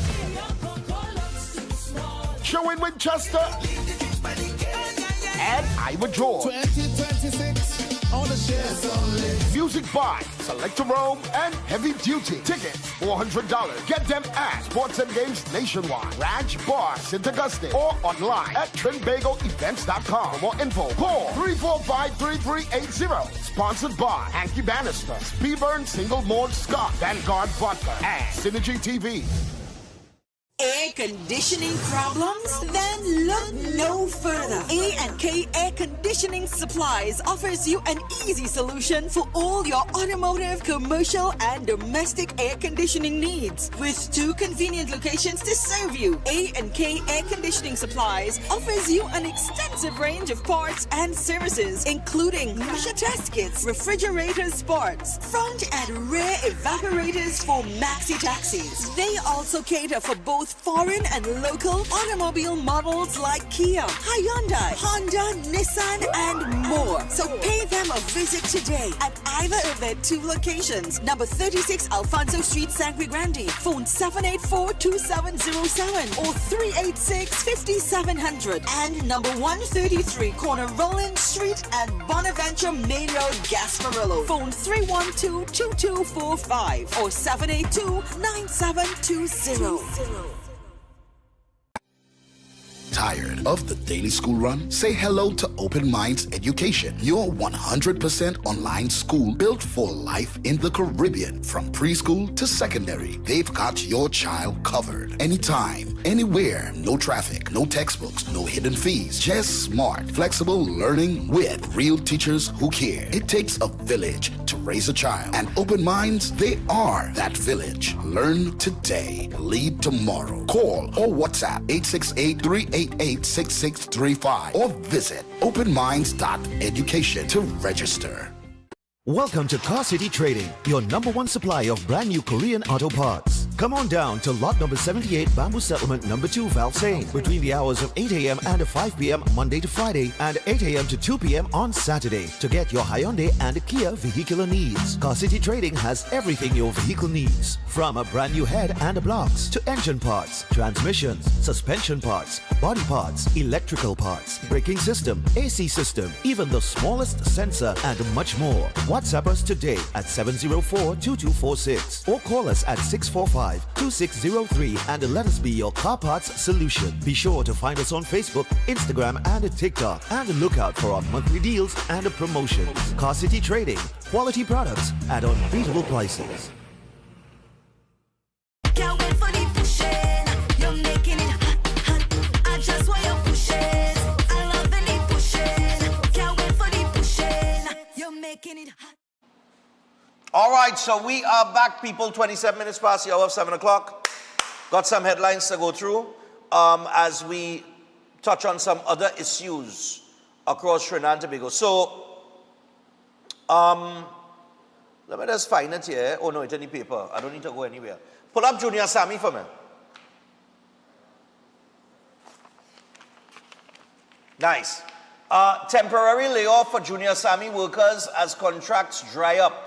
Roughly a third of the total workforce of one of the country's largest contracting firms, Junior Sammy Contractors Limited, have been served notice that they will be temporarily sent home without pay until the end of January 2026. The Claxton Bay-based company informed staff that it was approaching the end of its existing contracts and had not been able to secure future contracts for the upcoming quarter despite their best efforts. A company spokesperson said the company took the hard decision to send home some of its staff for the first time in 40 years because of the drastic slowdown of major infrastructural projects and debt owed for state projects done under the former PNM administration.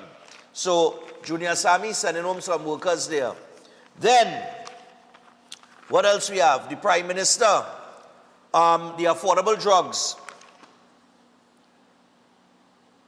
I think the PM is doing things in a particular way. There was this, remember we mentioned the $80 million in drugs that was for the national healthcare system that was left there to expire, and we lost $80 million. And somebody has to be held accountable for that. So like I say, just go to the nearest police station, let them know you find Terrence Bira, and let me get him to answer some questions on that $80 million now, because when the media tried to contact him on the day, apparently his phone ain't working. All right? But Prime Minister Kamala Persad-Bissessar has promised to dismantle what she yesterday described as a pharmaceutical monopoly operating in the country. Now, this was brought up, I think it was at a Standing Finance Committee earlier this week. She also slammed government agencies for failing to act on the issue. She said the excuses offered by these bodies were nonsense and shameful, and pledged to break the cycle and introduce competition in the market to reduce drug prices for citizens. On Monday, President of the Private Pharmacy Retail Business Association, Glenwayne Suchit, said Trinidad and Tobago's pharmaceutical sector is being controlled by a handful of dominant companies that exert overwhelming influence over pricing, distribution, and access to medication. He made the comments during the Public Administration and Appropriation Committee hearing at the Red House in Port-of-Spain, chaired by House Speaker Jagdeo Singh. All right, so it was the Public Administration and Appropriation Committee. Now, according to Suchit, Aventa Limited, owned by the Agostini Group, controls 74% of the private pharmaceutical market. And then, let me see, he further stated that Aventa, 34%, and Bryden Pie, 50%, collectively dominate half of the public procurement tender market. Okay? Now,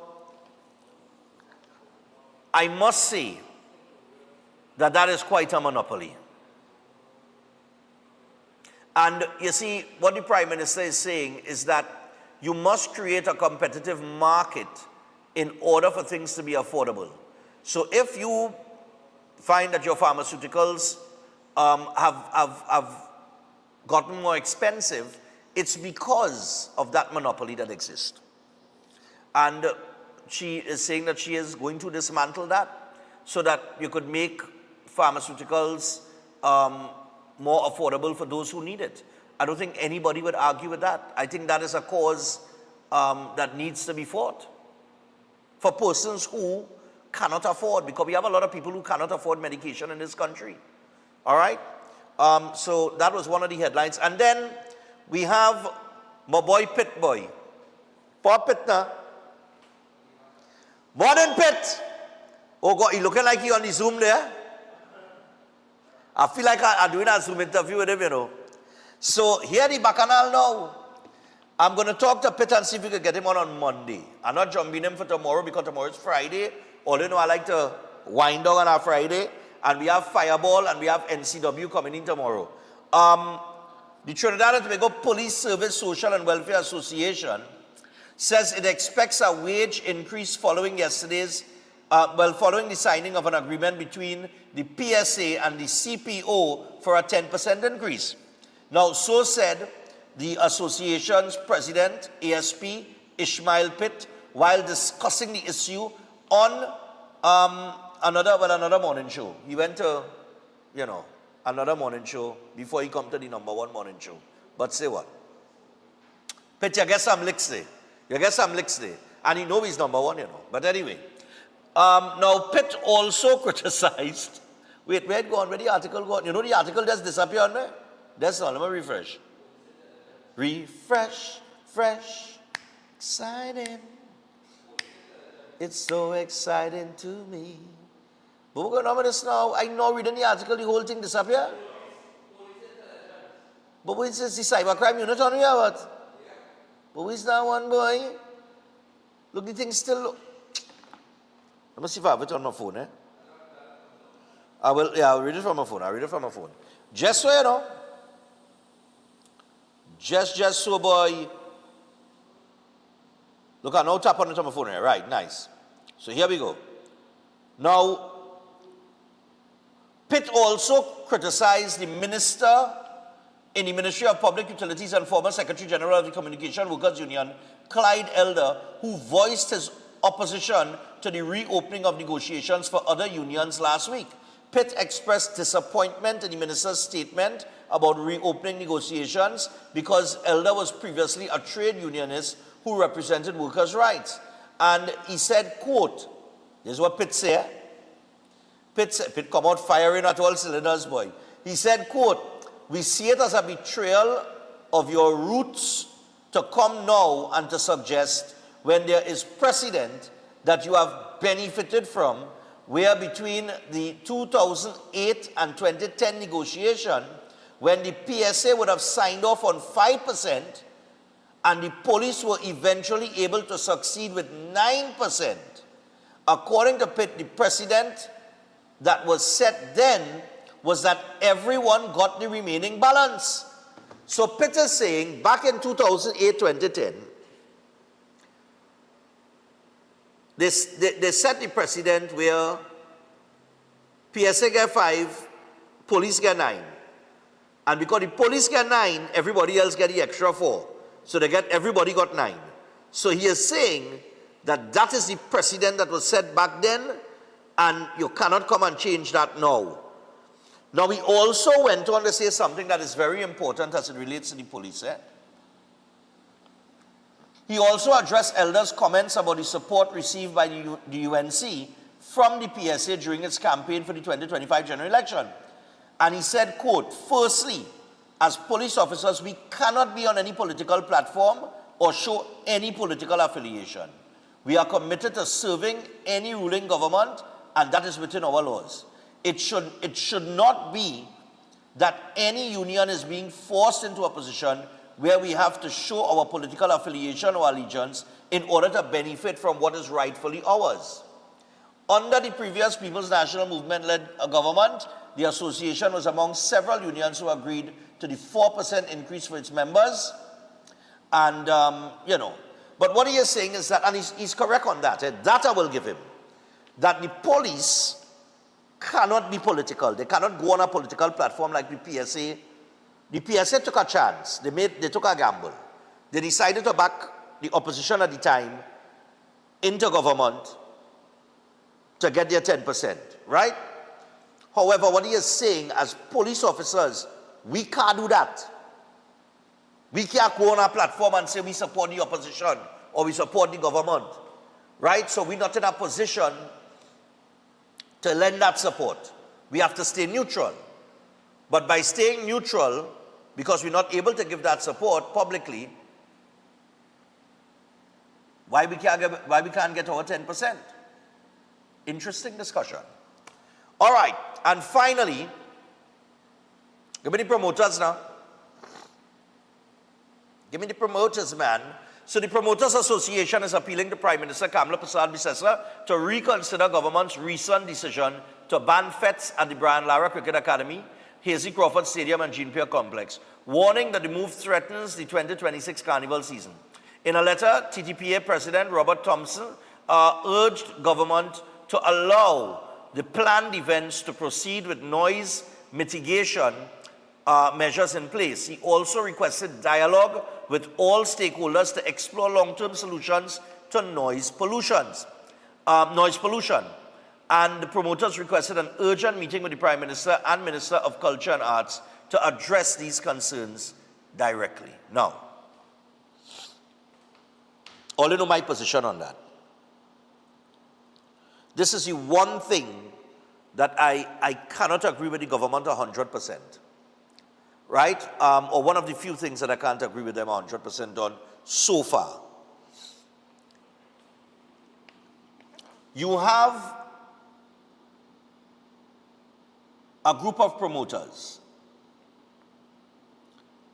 that are willing to come to the table and offer solutions to the problem.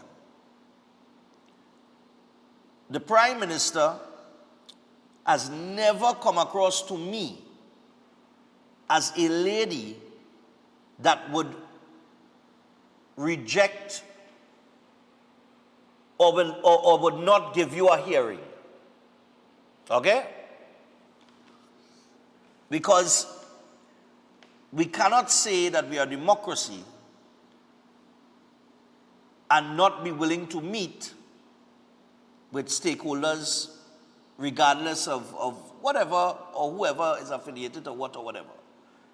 That ought not to be the issue here. Carnival is a product. Those locations are prime locations. And I am sure that if the government was to say, well, here we're going on, we will have to raise the price for the rental on these venues. So let me say they get the venue for $80,000. Let's just say. And the government say, well, we'll only got to pay $120 for it. Right? I am sure that the promoters would have no problem paying the extra $40. And for those of you saying it's sporting venues, understand concerts are held in stadiums. Okay? Stadiums are used for concerts all the time. All right? And I'm saying that you have Out in Sound that's being cancelled and things like that. I'm saying that the Prime Minister should not reject a hearing with the promoters, because these promoters, they're not just coming to the table to say, look, just bring back, look, allow us. They're coming with solutions. At least give them the opportunity to present the solutions. The same way that the opportunity was given to those with the complaints. So we can't listen to the people with the complaints and then totally drown out the stakeholders and the promoters. You must give them a hearing for it to be balanced. And if they are willing to meet you on the half line, then meet on the half line. Because carnival is not just wine and jam and jump and wave. It's a cultural product. It's a tourism product. It is your largest and your only tourism product. So you cannot just make decisions in a draconian manner when it comes to certain things like that. I think that we have totally bypassed the responsibility of the EMA to do their job. Because if the EMA was equipped, and I'm saying equipped because I'm giving them the benefit of the doubt that they're not properly equipped to do the job. So let's just say that if the EMA was equipped to do the job and properly funded to do the job and had the teeth to do the job, right? They had the authority, right, to do their job, we would not be having this discussion today. So we dropped the ball with the EMA, their responsibilities, role and function, and because that role and function has not played the role that it's supposed to play, we have a situation that got out of control, and now that it's out of control, we do not want to go back and check the organization that is responsible for keeping that control. You understand what I'm saying? We have to step up the EMA, we have to improve the EMA, and we have to improve some of the, create the policy on it. Carry up the fines if you would. You understand what I'm saying? But to just say, we're going to cut the axe on that. We're going to cut it, we're going to cut that, right? We're going to drop the axe on that. To me is a bit aggressive in a short season. And at first I was saying, promoters go find a way. But really and truly, when you look at location, right? It didn't have too much options in South. And if you're looking at Chagaramas, then you're looking at traffic to the highest order. That's a traffic nightmare. Okay? If you're looking at the Queen's Park Oval, which is located smack dab in the middle of Woodbrook, where you have residential homes surrounding it, doesn't the EMA still have to play a role in ensuring that the levels are, do not exceed the legal limit? You know what I mean, fellas? Do those same rules not apply? And this is where we have to, I mean, I think government has to take a little step back, right? Not backpedal, just take a little step back, inhale, exhale, and make a rational decision. That's all I'm saying, right? I understand the noise. For the people who do not understand how bad that noise, the noise is for others, you can't because you're in the fete. When you in a fete or you in a party, you inside there, you in the noise, you in the music, the vibes, everything. You having a great time, but you really don't know what it's sounding like outside, You don't know. Because you're not conscious of that at the time.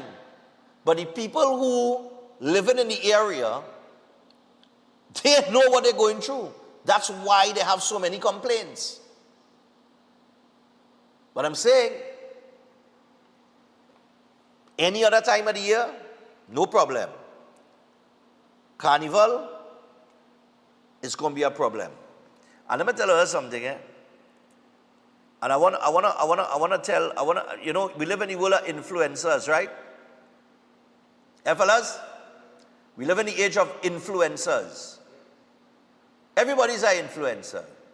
Union leaders are supposed to be influencers, yeah? Politicians partner with them on a regular basis because they want them to influence the mass of people that they have in order to win an election, right? Yeah? Politicians are influencers. They create partnerships among groups and everything to get into power and to hold power and things like that, right? You have financiers who are influencers as well over politicians and could get them and bend them and turn them and twist them how they want. Then you have social media influencers as well. You have people who are on social media and you hire them because they have X amount of views and you think they're popular. And if they put out your product, people go buy it because they have followers. Yeah? But let me tell you something. Make no mistake about it.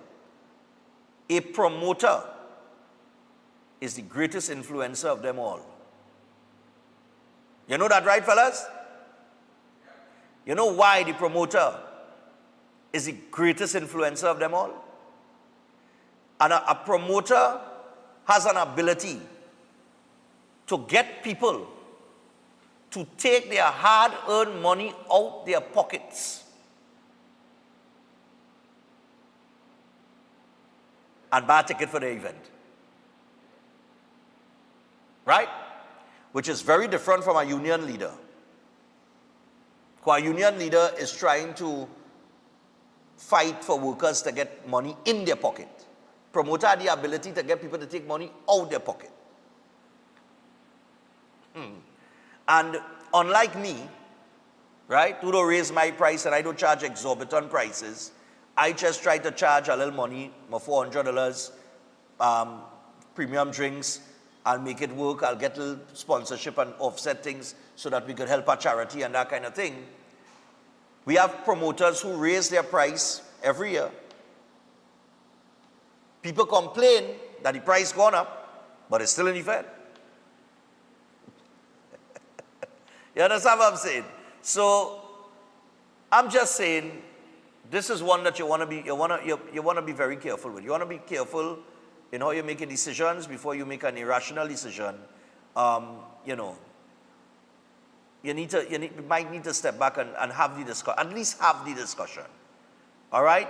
Because I'm telling you, when we started to have talks like Carnival 2026 collapsing and all kind of thing, you do not want that to happen in your first year in office. Trust me. All right? Anyway, with that, I want to remind you, we have some giveaways as well for the Breaking On Christmas party. We have a microwave to give away. We have prizes in Best Dressed Male and Female. We have Lasco fan to give away. Let me just get the sponsor names here. Sadie's Variety Store in Siparia sponsored some of the items. And we do have Extra-tastic. All right? Extra-tastic Event Rentals. They also sponsored the microwave. So I want to big up Extra-tastic. All right? Out in Siparia as well. So thanks a lot, guys. We have real prizes to give away on that night. All right? So you might buy a ticket, you might win something. All right? Nice, man. So we take the final break and we'll get to Dr. Watson when we return.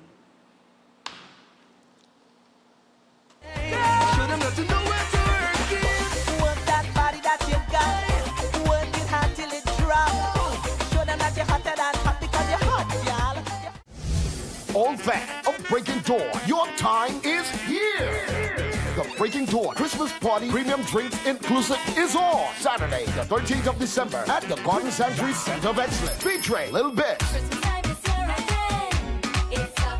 Brass to the World with Snakey and Chanel Dempster, Sherwin Winchester, and Ivor George. 2026 on the shares.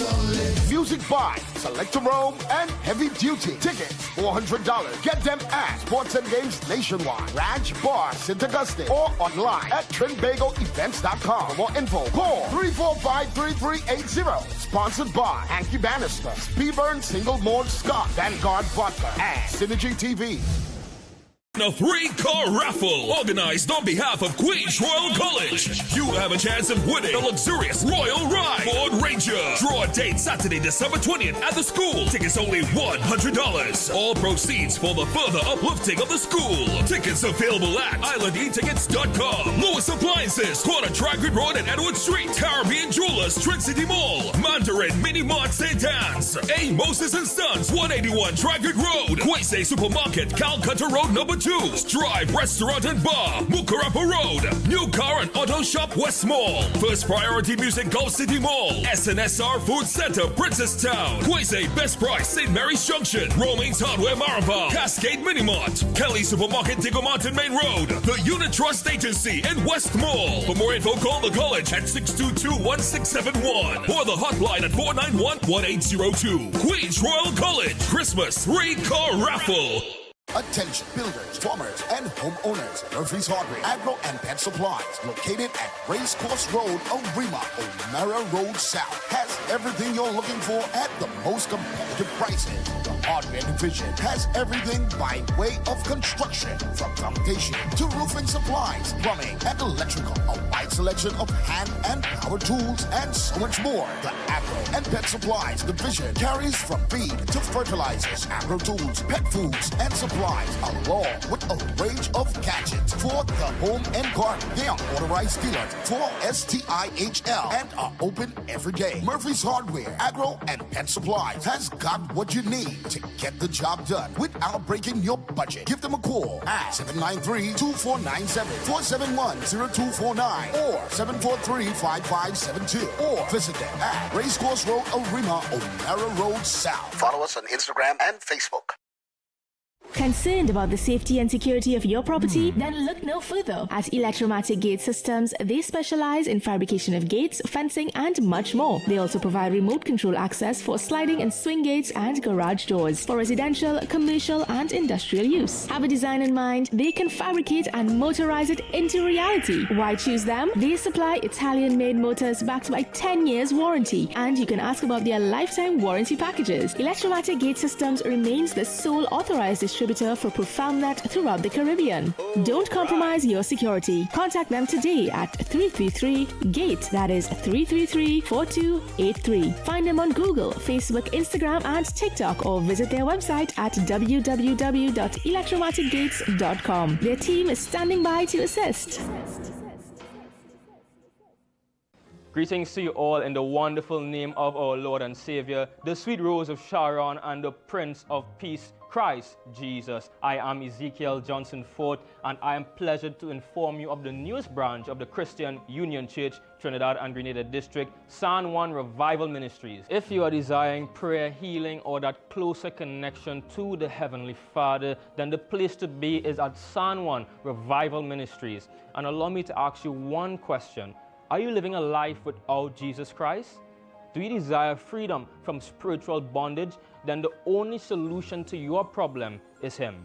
In the book of Matthew, chapter 11 and verses 28, it says, "Come unto me, all ye that labor and are heavy laden, and I will give you rest." And this is mostly speaking to those of you who are Christians and you might not have a place to fellowship. Come.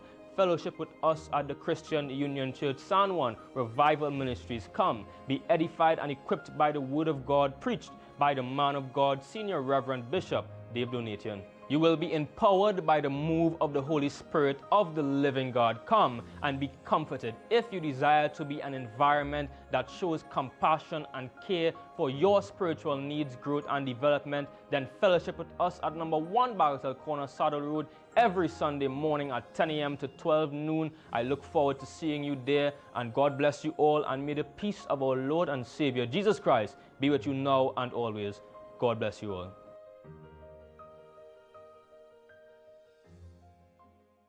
We're back, and we came straight to Royal Castle to pick up some delicious food. We got a queen bucket, a king bucket, some royal wings, a family meal, a few combos, some extra sides, a rotisserie chicken, and a snack box. Oh, and that delicious honey mustard sauce, it's really lashing. Rudolph, do you think we should get some for Mrs. Claus and the elves, too? Happy holidays from Royal Castle. If you're planning an event, make us your first option. At Reality of a Dream, we can make your event memorable. We can assist in planning your corporate functions, moderate gatherings, family occasions, christenings, and more. We also cater for weddings and other special occasions. Our newly renovated venue includes a majestic entryway, which takes you along a path to a fantastic indoor facility which can accommodate up to 80 dining guests. A recently completed, fully air-conditioned, beautifully designed wing, which maintains the theme and flow of Reality of a Dream, adds 30 extra seats for dining guests. In total, we can now seat a total of 110 dining guests. Come see for yourself the splendor that awaits you. Walk along the path and make your way to the breathtaking, well-maintained swimming pool and gazebo, and also the entire grounds of Reality of a Dream. We've also updated the Dream Suite, which comes with all modern conveniences, where guests can enjoy the feeling of an exquisite retreat overlooking the entire area. Reality of a Dream caters to professional events. We provide secured parking for guests, so call us at 332-6880 and ask for Harriet. Located at number 15 Moses Avenue, San Juan. Reality of a Dream, making dreams come true every day. Can't wait for the pushing. You're making it hot, hot. I just want your pushes. I love when they push it. All right, so we're back on Breaking Down with 3 minutes to the hour of 8 o'clock. For the next 10 minutes, you're going to be joined by Dr. Watson. We're going to bring her in via Zoom. And we're going to talk about grief and the holidays. So, Doc, what are we talking about here? Good morning, Stefan. Morning. I thought this was a nice topic because it is something that happens to many people all over the world, including Trinidad and Tobago, where the holiday season or special dates like Christmas, New Year's Day, birthdays, what else will do? Even things like even Carnival could trigger a feeling of loneliness and sadness, especially if someone has lost someone that is very dear to them. So we want to talk about that a little bit, and we want to give you some coping strategies. Now, understand that even though I'm going to give some coping strategies, I am not grieving at this point in time. So am I the expert to tell you how to grieve? No. You need to grieve in your own way. I am just going to give you little tips that may help you going forward. Right. Okay? So, Stefan, grief is a natural response to a death, especially if it was someone very close to you. I think people grieve the most for their parents, and they grieve for their spouses, and more than anything, the loss of their children. So during this Christmas period, especially if you hear a song, if you taste something that reminds you of it, like if you take a piece of a cake and it reminds you of it, or if you're baking something in the house and you get a smell of something, all of these things could trigger the response of feeling that grief all over again. And the truth is, we need to grieve, all right, in your own ways. As I said before, there's no right way to grieve. I am just saying that around the holiday season, especially Christmas, especially after the first year of the loss, this is the time that you may feel it the most. Yeah. So I might read off a little piece here and there on my screen. So if you see me looking down, that's what it is, because I don't want to leave anything out. All right. The things that you may feel, I'm going to give you all the symptoms of what somebody may feel when they're grieving. And you could even grieve because of a job. People tend to think it's only about people. It could also be a loss of a job that has caused complete turmoil in your life. So what do you feel? Some people have actual anxiety issues. So around certain times of the year or for special occasions, they may start to feel, they may get headaches, they may lose appetite, they may just want to sleep all day long and not think about it. They will feel lonely, they will feel sad, they will get very depressed. Those are some of the symptoms that you may experience if you're going through this. Even sometimes, Stefan, to be quite honest, like say for the death of a child, does anyone ever get over that? Does anyone grieve less? Are you seeing me? I think I'm stalled. No. Yeah, we're hearing you though. Why am I? It's just that the picture is frozen, but don't worry, it will unfreeze in a little bit. But yeah, go ahead, we're hearing you. Doctor? We lost the audio too? Okay, we'll get it back. Yeah, Dr. Watson is talking about the holidays, special days as it relates to, grieving for a lost one or, like she said, a job. And some of the things that could trigger these things, television shows, songs, stories that come up during those periods of time could bring back a lot of memories. And, we were talking before we came in as well. I told her, it's 19 years since he lost my sister. And this is 3 years with my father. So yeah, I mean, during the Christmas period, you remember things. You remember certain things, and certain people that you have in your life, or you had in your life. And it does put you in a state of sadness, loneliness, sometimes depression. And I'm very sure that when Doc comes back on, when she reaches the solution, one of those solutions is going to be just finding things to do. When you keep yourself occupied and your mind occupied, it kind of takes it away from that state of depression that you're in, thinking about, whether it is your mother, your father, your brother, a sister, a cousin, a uncle, a aunt, a grandparent, a best friend, a co-worker. There are things that you can do to take your mind off of that. What going on? We getting her back? All right. Let me just let her know. All right. She froze there, yes? Okay. Right. Told her that. All right, so we inside.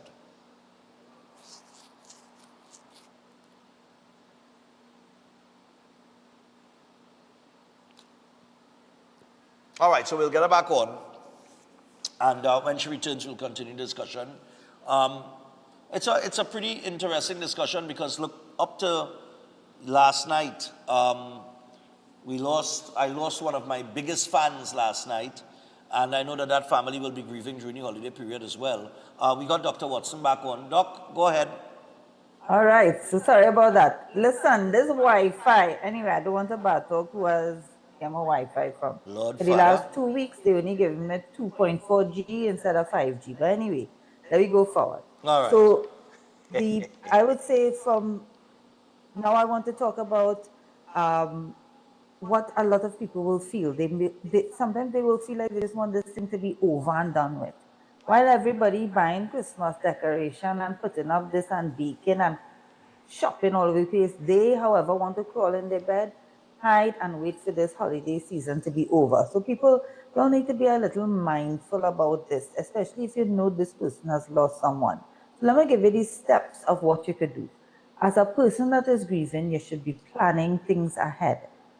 Oh God, this thing. Go ahead. We got you. This thing keep dropping on me. No, you're live. Go ahead. All right, okay. So I am seeing myself dropping, but I'm just going to continue talking. You all hearing me? Yeah, we're hearing you good. Go ahead. You should now freeze again there. Yeah, internet connection. So I'll tell you what we'll do. Keep on the screen like that. Feel what I'm going to do. What's still stay on the screen there? We'll solve that problem. Don't frighten. Yeah. Yeah, we'll get her on here. Just leave that gesso. Right. She is frozen in the perfect position there. Let me see if I get her on the phone here. Yep, Doc, go ahead and talk. Yeah, hearing you perfect. Go ahead. All right, beautiful. So I'm sorry about that. That's just the Wi-Fi. So, right, so we have to plan ahead. So people be mindful if people grieving. So don't be up in this space too much. So what I want you to do is, if 500 people invite you to a party or to go to some kind of lime or dinner or whatever, pick and choose if you want to do it. You don't have to do it if you don't want to. So these are all the things you're planning ahead to try and keep yourself, if you plan and have some kind of control over it, then you will have a better, you will, I wouldn't say you'll feel better, I would say you'll be able to control your emotions a little bit better. So ask yourself, do I want to cook and bake this year? The answer is no, then don't cook and bake this year. Should you decorate? No, yes, whichever one you want to do, you do it. Don't listen to what other people say because they're not going through the grieving process. Right. Would you want to do what's best for the kids? So let's say it's the loss of the kid's father or the kid's mother. Maybe you may want to ask them some questions and ask them what they think they should do. Should you do something that is very selfish and it's all about you? And if it is that you just want to not see anybody or talk to anybody for that period of time, that is also something you can make a decision on. Right. Should you change certain traditions? Every Christmas I have to go by my father and mother for breakfast. And then I go home, I sleep, and then I get ready and I go back for lunch. If something happens to them, do I want to have that same tradition? Do I want to continue doing that if I lose either my mom or my dad? I may not want to do that tradition because it might bring me a little bit too much pain, too much distress. So that would be probably something I would think of. Should I visit the cemetery on that day? Would that make me feel better to talk to them, sit by the grave? down and have a conversation. Or you should say, Stefan, do you want to come out of your bed on that day? You want to come out of your bed? No? Well, then go come out of your bed on that particular day. All right? Don't let all of this overwhelm you. Do not think you have to deal with people. No, if people come in here and grieving, but the auntie, the uncle, the friend, telling them that they have to do this, that, and the other. No, don't let what other people overwhelm what you want to do. You make your list, you plan ahead, and you make those decisions. Right. According to you, as the years go by, it does get easier. It does not go away, but it does get easier. Right? You need to embrace memories, find new meaning to yourself. Remember your loved ones during the holidays. And Stefan, you need to take care of yourself. Yeah. So I know you were saying that while I was on that program thing. You were talking about do things like exercise. Exercising helps reduce stress and it brings out happier hormones. Start by doing something as simple as walking. And then while walking, as you start to feel a little better, you can then go to more serious forms of exercise. Try to eat. Because some people don't like to eat when they're feeling sad and down. But you need to eat for energy. And when you breathe, it takes a lot of energy. Stefan, can you relate to that? How much energy it takes out of you when you are grieving? And you need to eat, and you need to eat pretty decent. Not as a junk food and chocolate all day, man. Right.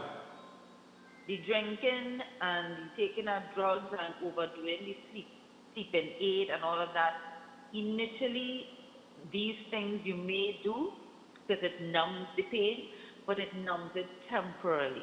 So please don't think that is a solution because it's a temporary fix.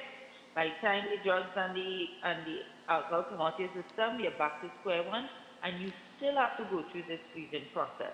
Right. So see if you could juice that, all right? Don't overdo that.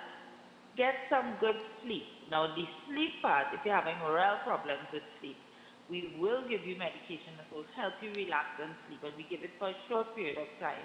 So if you are not sleeping, please let us know. Please let the doctor know. But you need to sleep because, as I said before, it's a physical and emotional strength you need when you have to deal with grief. And if all of this not helping you, then seek support of your friends, your family. And listen, when you go to get the support, let these people listen to you. Right. Let them start talking about their problems. Sometimes people that are grieving just want to be heard. And if your friends or family members are not letting you be heard, seek a counselor, a bereavement counselor, or even a psychologist. Or if things are to the point where you're really not handling this well, seek a psychiatrist to help you move forward. All right? So Right. don't be afraid to talk about it. Don't isolate yourself completely. Please reach out to people if it is that you need further help. So I hope this helps, Stefan, even though nobody can see my face right now. No, but I think you hit the nail on the head on every issue because while you were talking there and you were describing everything, I went through all of that. When people telling me about, I always make a little joke with my little weight and think about porn size and that kind of thing. And, but that had a significant part to play with it because it was after my father's death that I just stopped exercising. And, you go into this, you're going to a state of depression and you fight your struggles. And now, after 3 years, I now start back this week with an old trainer of mine to get me back into shape and that kind of thing. So it takes a little while, and I think people need to understand that there is no timeline on the process of grieving. There is no, you're going to be good in a year or 6 months or 3 months or 2 weeks, or 2 years down the road, it won't take about 2 years. It's not something that works like that. Everybody's different, right? And you never, it's like you said, it gets easier over time, but you never forget. So you never forget that person because the memories are there, memories are permanent, right? And it just takes the slightest thing to trigger a memory. It has happened to me on several occasions with both my sister, my father, my grandmother.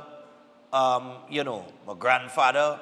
It takes just that little, and then you snap, your mind, you know, you think about them, and then sometimes, you know, you laugh because it might be a funny memory, sometimes it's a sad memory, sometimes you look back and you have regrets that you could have done better, and if I did this, and if I did that, and if I did, you know, and this would have turned out different, and maybe the person would be here still, and you know, you have all these things that you have to struggle with and you have to battle with, and that takes time, you know what I mean? And you have to do it in your time. And in your own way, Stefan. In Yeah. your own way. Yeah. Yes. And in your own way, that's correct. So, you know, I think you hit everything on the button here. There were times that I didn't feel to eat. I'm telling you. Yeah, no, yes, that's a big thing that people can stop eating. They lose a lot of weight. Yeah. Or they don't eat properly and they eat only when they feel to eat, and usually it's comfort food. Yeah. So it's chocolate and fast food and all these different things to give them that. Because when you eat stuff like that, it does make you feel happier. But when you meal finish, the happiness goes away. Yeah. I've been able, I mean, sleep-wise and all too, it's had mornings I come here on an hour sleep, 2 hours sleep, 45 minutes sleep, you know, things like that, because just can't sleep. And that's just how it is, you know. But Doc, go ahead. No, I was just about to say the sleeping aspect. Please go see a doctor. We can help you. We can medicate you. We don't medicate you for a long time. And don't think about addiction and dependence. We're not going to put you on things for 10 years. We're going to put you on for short periods of time to help you. If Okay. it is that you do need help. Because you need to eat and you need to sleep. Okay. Right? So, All right. this helps.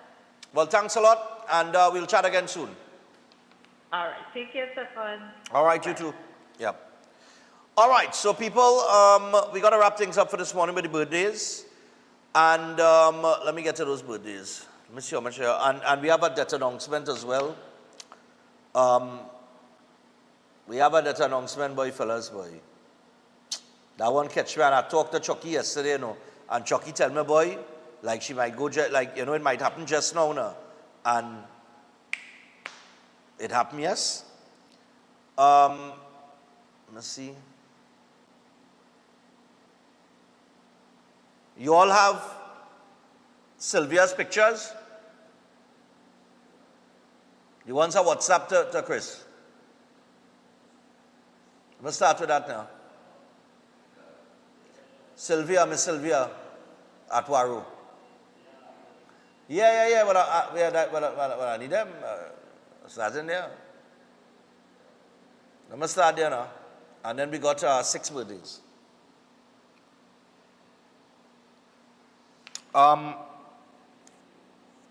This lady, eyeliner, she has been to every event that I've had since I started to do events. She never missed an event. And Chucky always come and he's always called me and he say, Miss Sylvia looking for you know. And you know, this is the things that, this is why we do what we do. Remember, I keep telling all the breaking down, when we have these events like the Christmas party and so on and so forth, it's an opportunity for us to be a community, meet each other, greet each other, start a conversation, meet people wherever. You know, gives me the opportunity to meet my fans who would normally just sit at home and watch me on the television. Miss Sylvia was one of those how can I say it, boy? Those fans that would show up to every event. Unfortunately, Miss Sylvia passed away last night. I want to say condolences to the Atwaru family. This is Sylvia here with Barack Paul at Run Stefan Run. You see her there with a walking stick. The woman didn't used to miss anything. This was the first Run Stefan Run, right? That was when we wore orange because it was for gender-based violence. Give me the other picture. That one, yeah, that's the one from before. Yeah, it's a few of them I sent to you, Chris. It's about 5 or 6. 4? 5? Well, I know it had to be 5, yeah. 5 or 6, yeah. Let me get the other 3 now. Yeah, Miss Sylvia was a real, watch me, real soldier. Last year she was in the Christmas party. She came to the Christmas party last year. They come and they tell me, Miss Sylvia, they get a chair, you know. I say, I don't organize that a long time. And I told them, I think I told one of my team, if it wasn't my mother or whomever, I said, go and make sure Miss Sylvia get a chair for me, please. Because she's 91, 91 and she in the party, You understand what I'm telling you? So the rest of all you who looking at and have an excuse, you have no excuse. You understand what I'm saying? And these kind of things I like to meet people like this. You know, they are long in age, but they're young at heart. You know what I mean? And I know if she was in good health, Miss Sylvia would have been at Christmas party this year, surety. You understand? And I already had and you wouldn't believe it, I told them, you know, make sure we have the chairs because Miss Sylvia going to be coming. And she passed away last night. So there's another picture of her here, there's another one here. And there's one with me and her in this is it here. This was last year in the Christmas party. When they called me, they say, hey, Miss Sylvia, looking for you. And Magilla, she drinking, Anna? That's not checking, drinking on me. Or I might drink. No, but I can't remember what she was drinking.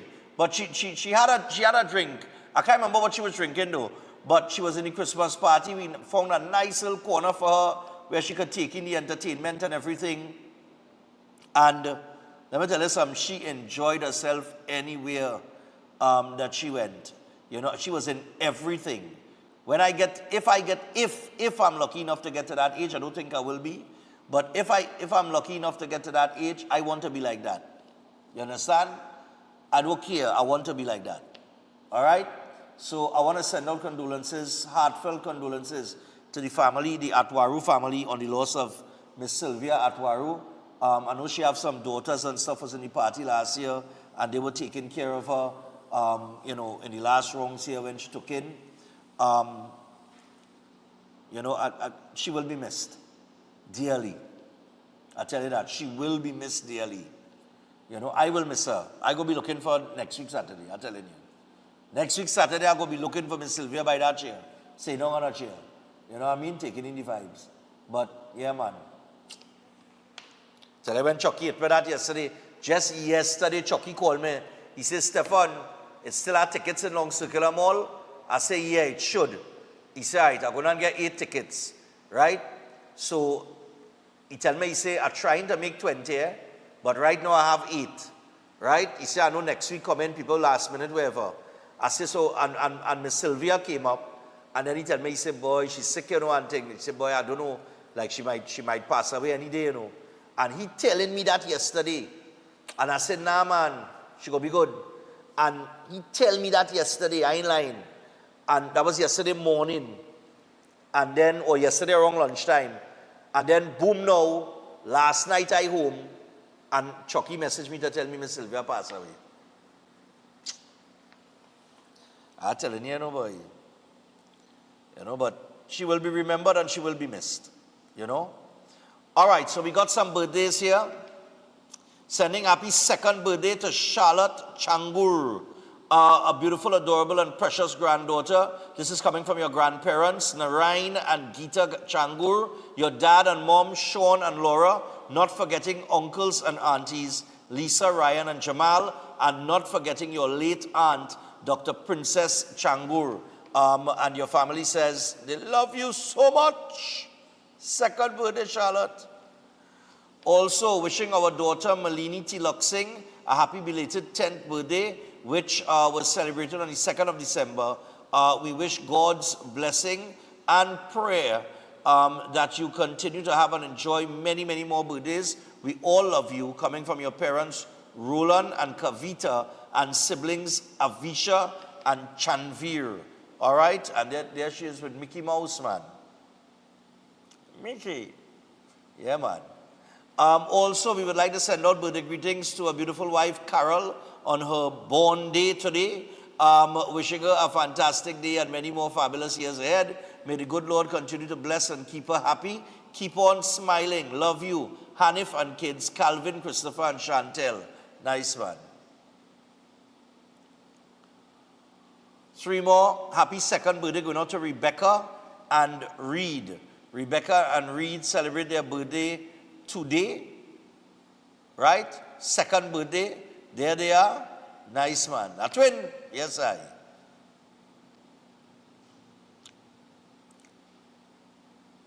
Also, can you wish my uncle Derek Kishore Ramlal a happy birthday and many more happy ones to come from his loving niece Savi and family. He is the president of the Las Lumas #1 Shiva Mandir. All right, so happy birthday going out to Uncle Derek Kishore Ramlal. All right, happy birthday, man. And then finally, this one was sent in a little early, so we bring it back today because today is the actual birthday.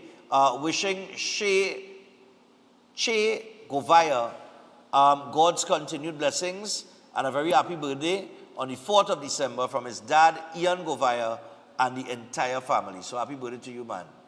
All right, with that, people, we are out for today. Goodbye until tomorrow. Tomorrow we have Fireball and NCW coming in. And we're going to be taking some phone calls more than today, I could guarantee you that. Tomorrow we also have a couple tickets to give away. So look out for that. That's happening tomorrow as well. So until then, enjoy the rest of your Thursday. We are out. Good morning. Welcome.